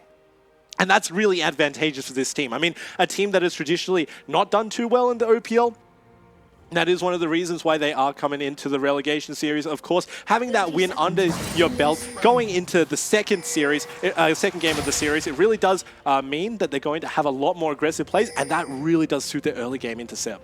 See if Squidgy's Tristana pick will impact this bottom of the map, because the roundup that we decided on last game was that the Caitlyn didn't work well for Squidgy. Tristana, a little bit closer to home, potentially can bully right out. Yeah, and I mean, if you're going to be playing for complete comfort, you really cannot go past the Tristana for Squidgy. I mean, this is his signature champion. He played Kog'Maw because Kog'Maw was simply stronger back in the day, but now that it's banned off for himself, all he wants to do is he effectively wants to get to the point where he can just get resets left, right, and center and make sure that he rip through the enemy team. As far as comfort goes, he's drafted himself a really good champion. Squidgy going to take a quick cue from Kuden there after a bit of BM. But Praetor's helping with the Raptors here as well. Frey drops a ward. It's a natural invade. Yep, starting on the Raptor side, only going to pick that one up. Great start. They're going to be warded out, so they're going to know his path. Yeah, and already you can pretty much predict from this point onwards that Only's going to be going up towards the red buff. Seb is just going to go into the enemy jungle, take that red buff away, and it's going to be a gentleman's agreement not to really fight in between. But if you take a look at the way that the wave is pushing in the mid lane, Wizard has free reign to simply collapse down onto Seb. But right now it means that Abyss, if they set up this bottom lane, Infernal could be an early priority. You know that Dragon had a lot of effect on their team composition last game. Tendermines only stealing one away. Only will pick up that red, take the blast cone, go over to the blue. And like you said, cross map, picking up each other's buffs. Yep, so this isn't going to be too much of a thing in the early game. It's pretty much just going to be more or less standard. We really have to wait until the 5-minute mark to see any huge impact. But you can never underestimate Seb. I mean, there are always some sneaky plays that you can do as Elise, making sure that you get the level 3, your power spike where you unlock all of your abilities. He does have a lot of potential to come into the mid lane. Wizard is pushed up, so he could potentially be punished for this. Frey farming against his turret in this mid lane. Wizard doing a slight push. Seb will finish the Raptors. His 3 is coming up. Coming for the gank, but it worked out well. We'll go into human form looking for the Cocoon. Going to get the stun. Great scatter of the week, but taking cleanse in that lane. Just paid off for Wizard. Extremely smart. I mean, you've got so much CC coming out of the side of Abyss. You've got a Cocoon. You've got a stun coming out from Syndra. You've always got Chains of Corruption as well. All of those things can be cleansed off. And Wizard, early summon a burn. This might be a return game because Wizard has been pushing up throughout this entire laning phase. Habu has a really big wave building up here. Praetor will have the wave clear. Remember, that E on a really low cooldown at starting levels. Habu, if he wants to find the engage, he probably can. This is, once again, a big minion wave. Getting the CS early, pushing it against. Habu down a little bit, but not going to impact him too much. Yeah, I mean, it's not really any indication of how far they're going. But right now, we just have to watch for the way that they're trading because early game is the key. They are very slowly reaching the level 6 mark, and when they do, that is when the trigger is going to be pulled. But speaking of trigger... Okay, here we go. Explosive charge. Boom, it's going to go on Cocoon. Now that's down. Seb is here, misses the Cocoon only. Nice little dodge there. Going to get slowed down. Volatile Spiderling comes in. Going to follow up the damage, but only outplaying a little bit. We now look at Wizard in the mid lane, who's getting bullied out. Frey looking for the 1v1. One more hit, takes a turret shot, however, and will force Wizard out of lane. But naturally, forcing Wizard back through the lane means you get more CS, you get more experience as well. When Wizard comes back, sure, he's going to be up in health and mana, but Frey's going to have the natural burst because early on, it's only your ranks and your abilities that really do the most amount of damage come this lane. Squidgy getting bullied out here. Remember, as a Tristana, it can be hard to farm under this turret. Will pick up all of it. Raid still ahead by 5 minions to start this game off. It's like game 1 all over again. Yeah, this is absolutely massive. You give Raid his Varus, and all of a sudden, he's naturally going to be dominating your lane. That was the thing that they feared when they banned out the Caitlyn, but still, the Varus from game number 1, they should have seen it coming because that was the thing that was open. They naturally secure it for themselves. It was a good play style for this lane, and they're executing it stock standard. See, Squidgy misses 2 CS there, and it starts to grow. Raid every coming wave. It looks stronger and stronger. Abyss, 300 gold lead just from this CS at the start of the game. Frey forcing Wizard to go back will continue that trend. Another good start from Abyss. See if they continue it. Yeah, and that's the thing that we have to see. Consistency is key. The first game was massive, but Squidgy goes in. Goes nuts, forces a flash from Coon. He will go down. First blood, gets the resets. Raid has to flash away. Squidgy, you menace. That was insane. So he was down on CS, but he says, okay, I'm just going to even it up by getting some kills. And already it has tipped to the favor of Tainted Mind. So this is what we have to see. Consistency is key. If they can play from ahead, great. A lot of teams can do so, but let's see if they can start playing from behind. Wizard going to farm against turret. Frey just going to clear the way. Finds himself a level ahead of this Orianna mid. That means Unleashed Power is available. One Scatter the Weak could mean everything. But Abyss, losing that bottom lane early. I mean, Squidgy, that was a very big play. Goes back, gets the Bilgewater Cutlass, boots, and the dagger. It's going to be a big power spike for this Tristana. Yeah, they went absolutely ham. I mean, you just give Tilting an extremely aggressive champion who can simultaneously keep his support safe, and it's going to be all good. But Pabu actually wants something in the mid lane. He has got level 6. Fires Chum the Waters, land, Scatter the Weak. It's clinical, Unleash Power, but they don't find the kill. They get the Ignite, and Tainted Minds rotate. Very good. No, that was a good rotation, but it was also extremely messy. I mean, it was a 3v3 by all accords, and Abyss were diving that turret. Could have had a little bit more advantage coming out for Tainted Minds, but instead they opted not to do so. And that's going to be absolutely massive because Pablo has to go back to the top side. He's now missed out on a little bit of experience and a little bit of gold, but it's not too much because Praise is only up by 3. Tilting might be caught. Seb finds Tilting, just gets a cocoon and lets him back away after clearing some wards. Seb's still living in this bottom side jungle. I mean, the trend started early with only doing the same. But right now, Seb just going to sit in this brush. Wizard knows it's warded. Don't walk towards it. There's the shockwave. Oh. Okay, the response is there. Tainted Minds might find the jungler from Abyss here. Seb has the flash. Scatter the Weak flashed away, only with the outplay, but great cocoon. Means that he gets out. And that was a massive play by Frey right there, because what happens is he moved down, he managed to actually force the flash away from Only, and the quick fingers, quick reactions from Seb cocoons him up, make sure that he can get himself out to safety. So all in all, excellent rotations coming out from Abyss here, making sure they don't lose out from too much. But a much more intense early game from Tainted Minds, putting up more of a fight. It's not going to be as clinical for Abyss here. That first blood making the difference. And even CS getting caught up in that bottom lane. Squidgy now has ult. He has all of his summoners. Raid has to be careful. And this is one of the best builds for Squidgy right now. I mean, you got a whole lot of attack speed steroid on your rapid fire from your Tristana Q, and you've also got even more that's scaling up from your Blade of the Ruined King. After this, you expect him to go Black Cleaver, something that just gives him a little bit of cooldown reduction, something that also scales very well with a lot of AD being stacked onto the enemy team. And you got a menace in the bottom lane. I mean, as far as team fights go, sure, you got the poke coming out from Raid, you got the natural poke in lane, but the team fight definitely goes over to Squidgy. However, still in the mid lane, you can't ignore one thing. Hang on, Squidgy's going to go again. Here's Chains of Corruption. Going to lock them down. Wild Growth is there. Tilting is stuck in place. Raid can't get anything. TM down this bottom lane. They don't have the pressure they once had before. No, they just wanted to trade that and use the ultimate from Tilting. So while it may look like a little bit of advantage going over for Abyss, you got to keep in mind that Karma doesn't have an ultimate. Once she gets to level 6, she simply puts another one into her power, and that doesn't really do too much in terms of a power spike. So all in all, if you're able to trade away that wild growth and also secure the fact that nothing's going to be happening until the next time it is available, it's already a third off cooldown right now, then it's all fine for Tainted Minds. Last game, it was all about Pabu switching on and rotating to this mid lane. This time, it's Tainted Minds. Squidgy is going to go for Raid. They then switch to Kuden. In comes the collateral damage. They find it. The ultimate. Squidgy gets the reset. And that's a 2-kill Tristana. That is massive coming out for Squidgy right now. So they're playing around the bottom lane. They said, you know what? Abyss, their play style is around the mid lane, also a little bit around the top lane. Tilting, please. No, my heart can't take it. But anyway, Squidgy is now the focal point of Tainted Minds. They want to make sure that this guy can get ahead on his comfort champion, and they really do rely on his raw mechanics alone to carry them through the team fights. Kratos now going to spot out Seb at the blue buff. This is dangerous. Wizard has joined in and looking to collapse. Wow, he's doing so much damage. You guessed it. That is going to be Bilgewater. Sorry. Well, yeah, what do you call it? That's Bilgewater Cutlass, isn't it? Bilgewater Cutlass. That is going to be a Hextech Gunblade Kratos.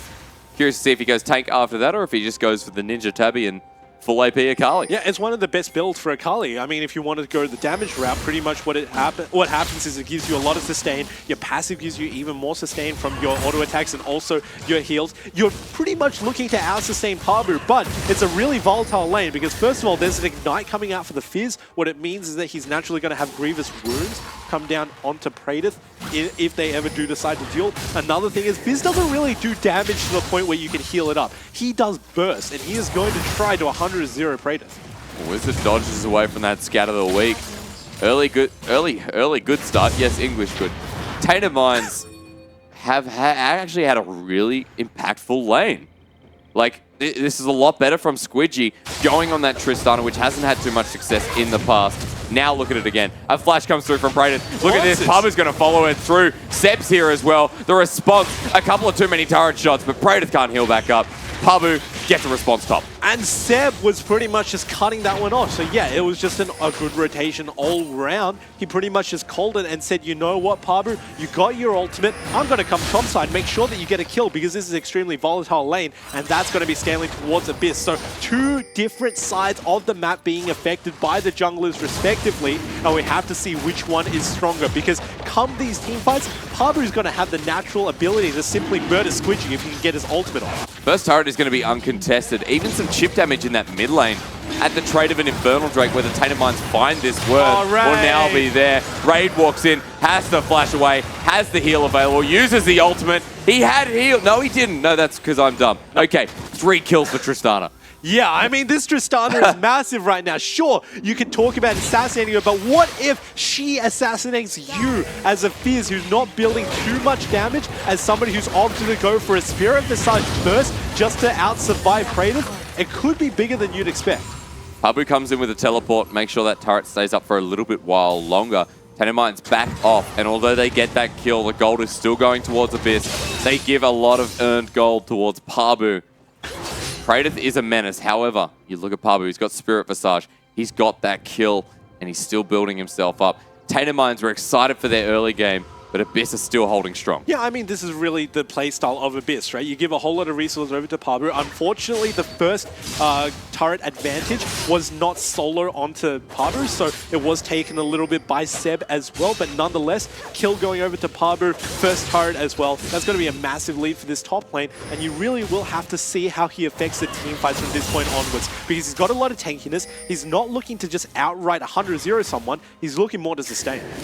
In the mid lane, Frey, however, is comfortable. And when I say comfortable, I mean 30 CS ahead comfortable.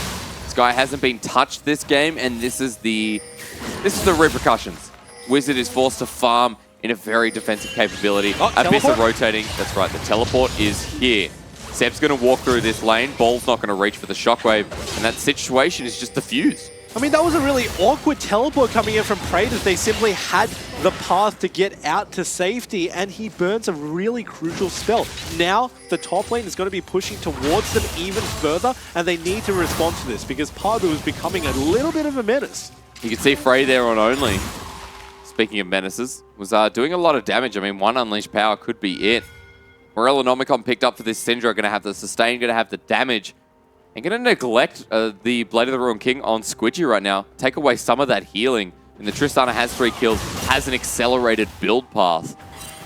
But what Frey's offering right now could be so much worse. I mean, you'd have to take a look at the way that Squidgy's... Oh, no. No, that's heartbreaking. And he's got Scatter the Weak. Seb's there, the response. Wizard! Oh! I mean, it was just a whiffed ultimate coming out from Wizard, and from that point onwards, Frey and Seb in unison pull the trigger. They say, okay, we just need to kill this guy because he doesn't have any reprieve, but in the bottom lane, it's not over. Tainted Minds have a response, and that is bot. They're going to get this turret, but at the cost of the 1 mid, Abyss still hold 1 structure up with a 1k gold lead and a heavy Syndra mid who they cannot hold down. Yeah, and you gotta take a look at the map right now and give it over to Abyss, because while they are down on kills, they're up in CS, and you gotta take, they're up in gold, and you gotta take a look at where the gold is situated. It's situated on Pabu, somebody who's not gonna be dying in the middle of team fights, and also on Frey, somebody who can easily murder Squidgy right now. Yeah, the gold differential at the current moment is just insane for both of these two members, and it means that come these team fights, sure, Squidgy has potential to pop off and carry, but if he simply gets locked down by Pabu to the point point where he can't reach the backline of Abyss or stunned up by Frey and 100-0, that gold isn't really going to matter for anything.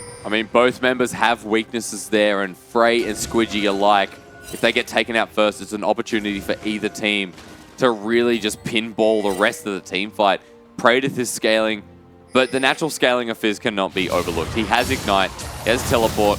Available. Sheen as well. Yeah, I know. Like, when that teleport's available, and when he uses Chum the Waters, it's going to be a lot more scary than the Akali.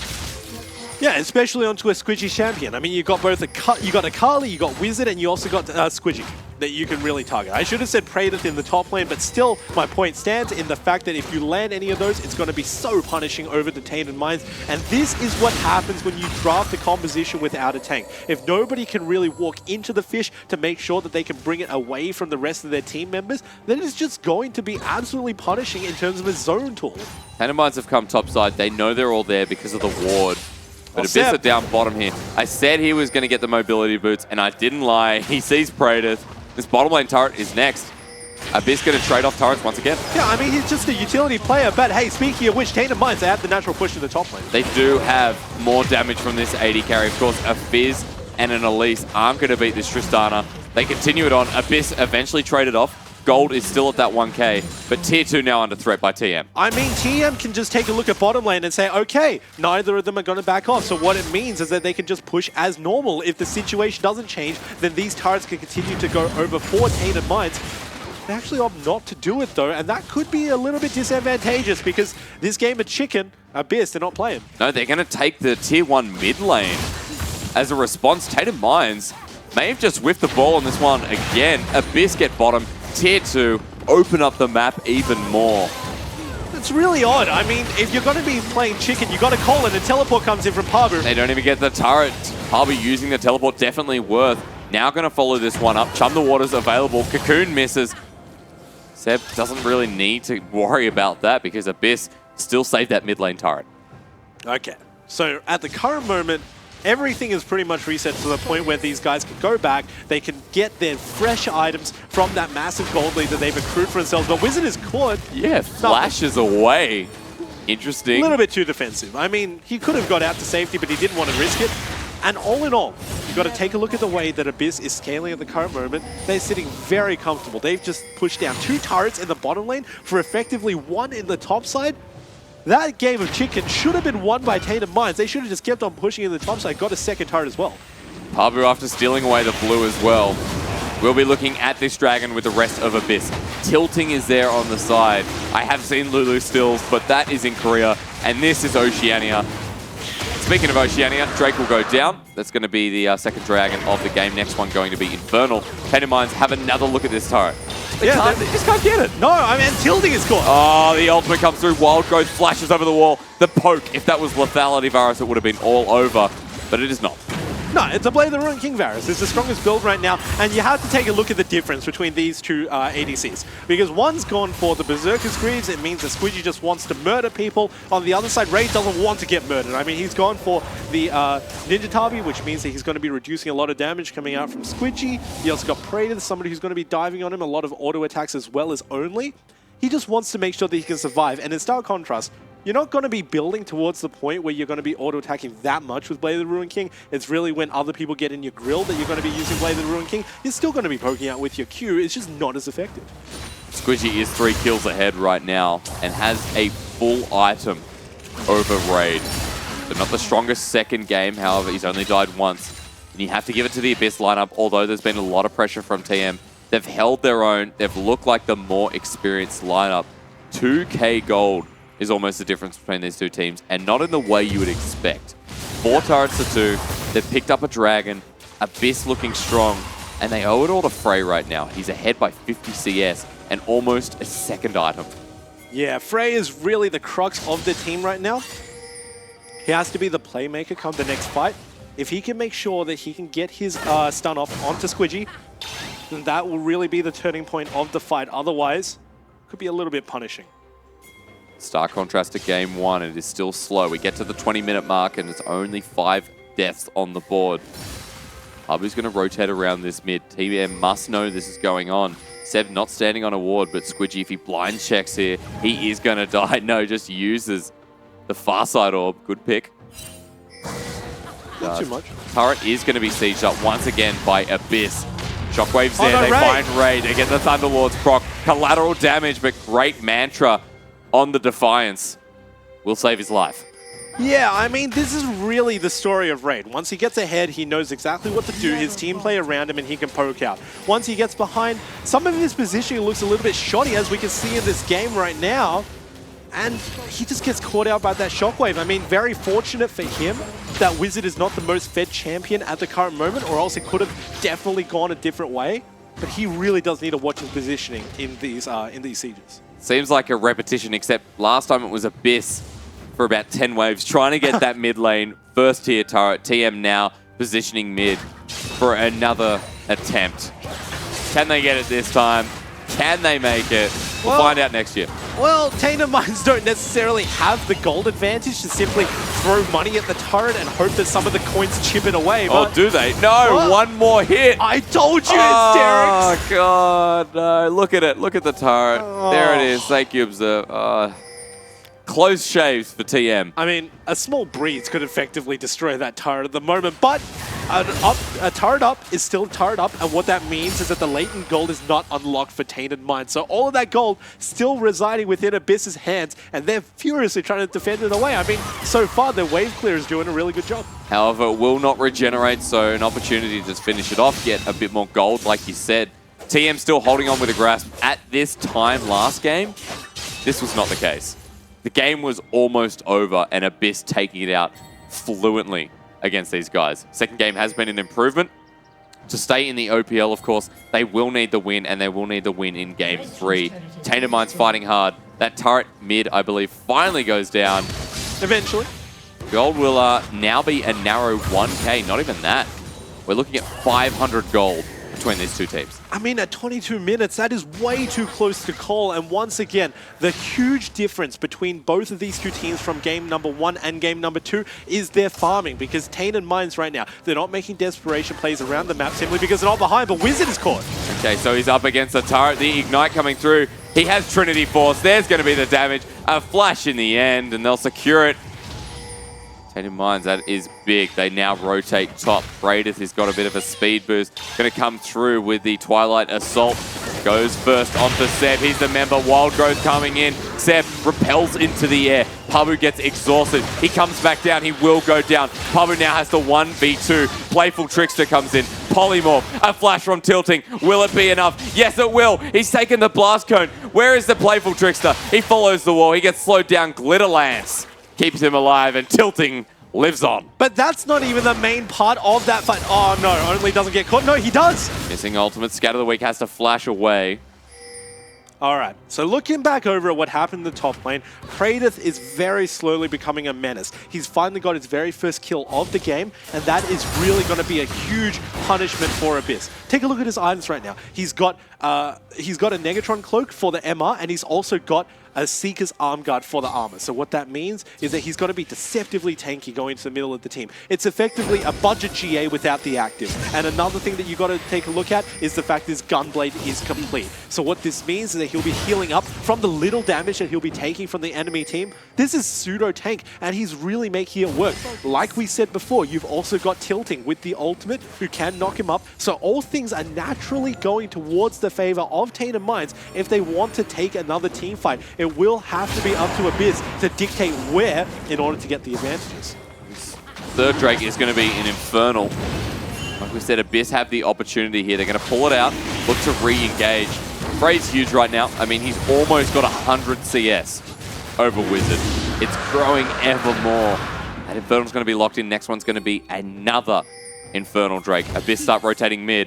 They're looking for a fight here, Preacher. Scatter the Weak is there. Pabu uses the ultimate onto Squidgy. He's balls to the wall. Has so much tanky stats. Goes back in. Shockwave's there. The flash is there. Shockwave gets Frey. Could be an opportunity. Scatter the Weak gets Only. They're going to chase this one up. They lock down Squidgy. They lock down the rest. They pick up Only. It's now just going horribly wrong for TM. They can't deal with Pabu. They get the shutdown. They get the clean kills. A double in the end. And 3 kills might open up the Baron. But this is what I just wanted to talk about. Thank you, cameraman. Praedyth was down on the bottom side, and you really got to question, what was the rest of Tainted Minds doing? They weren't on the same page. Praedyth didn't have teleport for the fight. They decided to slow pull it back to themselves, and now this Baron could just be going over to Abyss for free for a turret in exchange. Well, the low members are going to back away while Raiden couldn't go to that top side, get a bit of lane pressure, and send it down to that tier 2. You can see the dead bodies, the remnants of Tainted Minds, what looks so great for them. Summoner's Cemetery. It is just a graveyard out there right now. Squidgy goes down, gives the shutdown gold over as well, which is huge. Pabu's 2-0-2, and Frey is on 3 kills. This is a problem. Not only that, but Pabu's Dark Seal is starting to stack. It's on 6 stacks right now. I mean, sure, it's small numbers. It's only single digits. However, it could build into a Magi's, and that's going to be absolutely massive for him. He's already got all the damage that he needs from his Trinity Force. If he does get double digits on his Dark Seal into Magi's, that could be even bigger for himself, because right now, his threat is simply being a tanky person in the middle of the enemy team. If he starts doing assassin levels of damage, then that could be an unstoppable menace. I want to highlight Abyss right now because they've got pretty much all summoners available, the bottom lane being an exemption. Coming through, Pabu, Ignite available if he wants to go toe-to-toe with Praedyth. Teleport as well. He's got 2 levels ahead as well. So with Ultimate, with that level 3 Ultimate Preacher, yep, he could be dangerous. I mean, we have to see it right now. This is the point where he says, do I fight or do I flight? Gonna keep playing back and forth while Abyss chipped down at this mid turret, now leaving the base open and that top lane. Ultimate was there, like we said, he goes in for the fight. Praedyth gets ignited, or ignited, but... Ignition? No, ignited. Yeah, if you grab the duffel bag. Let's look at TM as a team composition.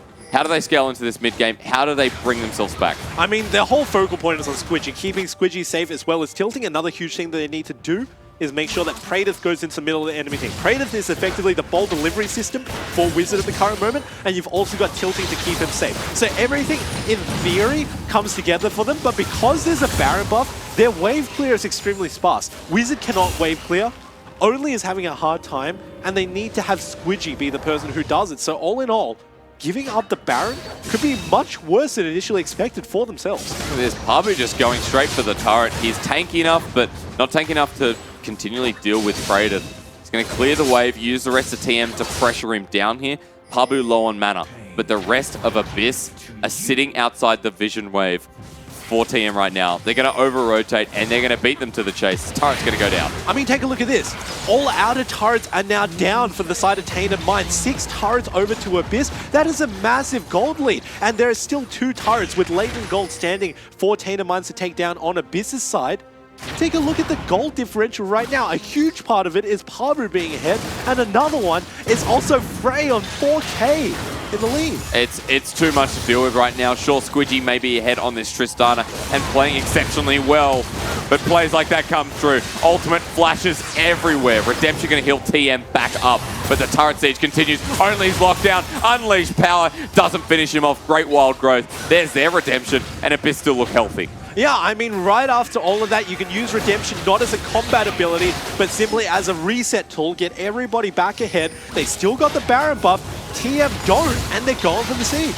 Pabu frontlining here. He's tanky enough, but taking a lot of damage from this explosive charge. Squidgy coming in, and Praedyth just jumps in, gets locked down. Scatter the Weak will find him, and an Inspire gets them away.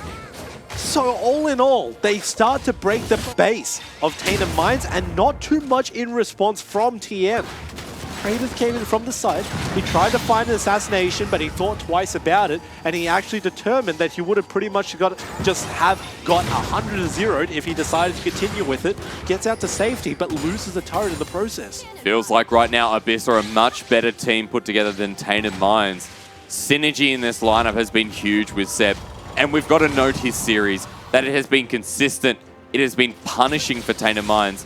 And this jungler who's picked up Lee Sin in game 1, now on the Elise, has gotten Frey ahead both times. Oh, without a doubt. And if we're going to be talking about growth from OCS into OPL tier play throughout this split, then you really got to give it to Seb, because at the start, he wasn't making a lot of early game plays, and some of the ones that he did, they were being countered, and they weren't the best calls, in all honesty. But right now, he is just going really ham early on. He's making sure that his laners have a lot of pressure, and finally, he's stepping up.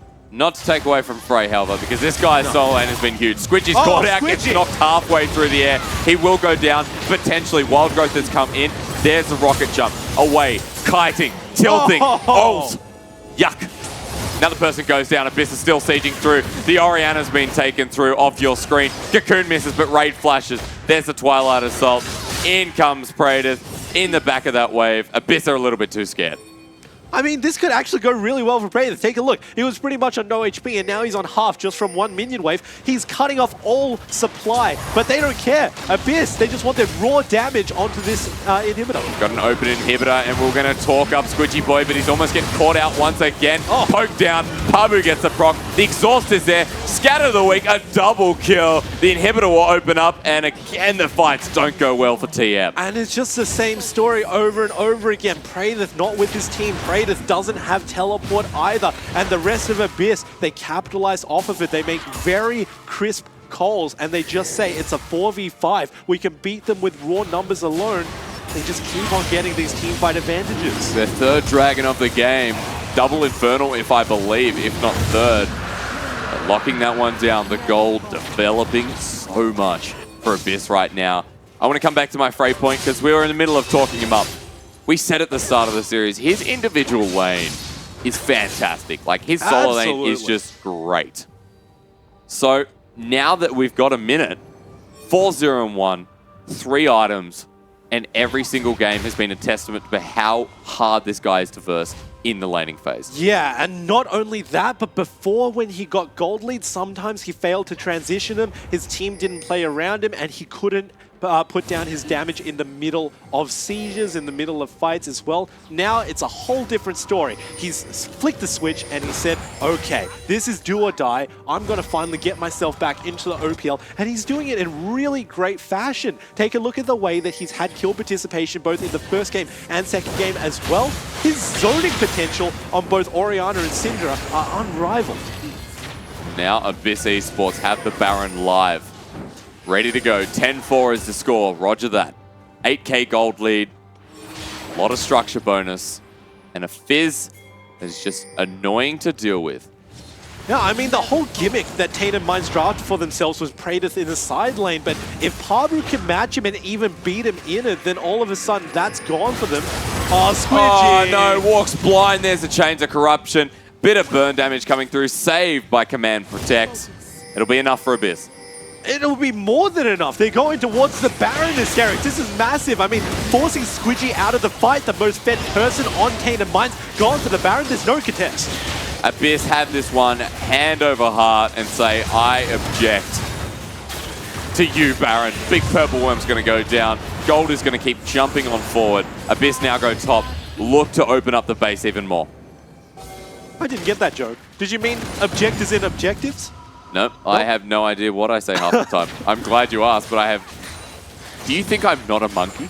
I mean, you are a play-by-play, but Frey, hey! Speaking of animals, what's happened here? Frey's just been shut down. This is big. He loses the Baron buff, and Praetor gets a shutdown gold. I mean, that was really big for Tainted Minds. All of a sudden, Frey, the key member who we were just hyping up, gets caught out alone, and Tainted Minds take them down. Sure, 4 other members of Abyss still have Baron, but the fact that Syndra doesn't means that she has to be a part of the main group. All in all, not too punishing. It means a little bit of gold does go over to Tainted Minds as well. Shutdown on 4 kills is massive, but still should not have been caught out there. Yeah, chip damage at the trade of losing Baron on your star mid laner right now. He may be ahead by 5k gold, but it's no real excuse. Doesn't mean anything if he's dead, right? And effectively, when Baron buff gives you so much AP for that extra siege and makes the difference between 100-0ing and not having a Baron buff could actually break this game. All right, TN, there's your pick. Haven't really done anything with it apart from clearing wards in this jungle. They get the chance to set their foot once again. Raid AFKing in this bottom side will bring himself back to life. Clearing the wave, using the Baron buff, running a strange 1-3-1. But more like just getting these side lanes ready. it's odd if they do decide to go for the 1-3-1. I mean, we were just saying it. Frey was the person who gets taken down. Doesn't have a Baron buff. He can't be a part of the 1. Syndra in her own right, if she gets dove on... Never a 1-3-1. No, I mean, she's never a part of the 1-3-1. So all in all, it's really strange to see Abyss with their rotation. She finally goes down into the bottom lane. So that's naturally the thing that we're going to be looking at. And already, Pabu is really trying to pressure this. They just want to go straight 5-man. I mean, they got a free lane in mid. They can just go bot. But a lot of wave clear coming through from TM. They are struggling with this melee wave, however. The clear is just as good on the Abyss side. Raid is scaling up. They're looking for the next siege. That turret is at half health, and it is the second last one on that outer rim before they get into those Nexus turrets. Can I just point something out? Pabu is so far ahead to the point where he's not building tank, but 2-man, Shockwave. Okay, Redemption's there. He's going to heal them back up. Shockwave doesn't get anything. Squidgy unable to jump in either.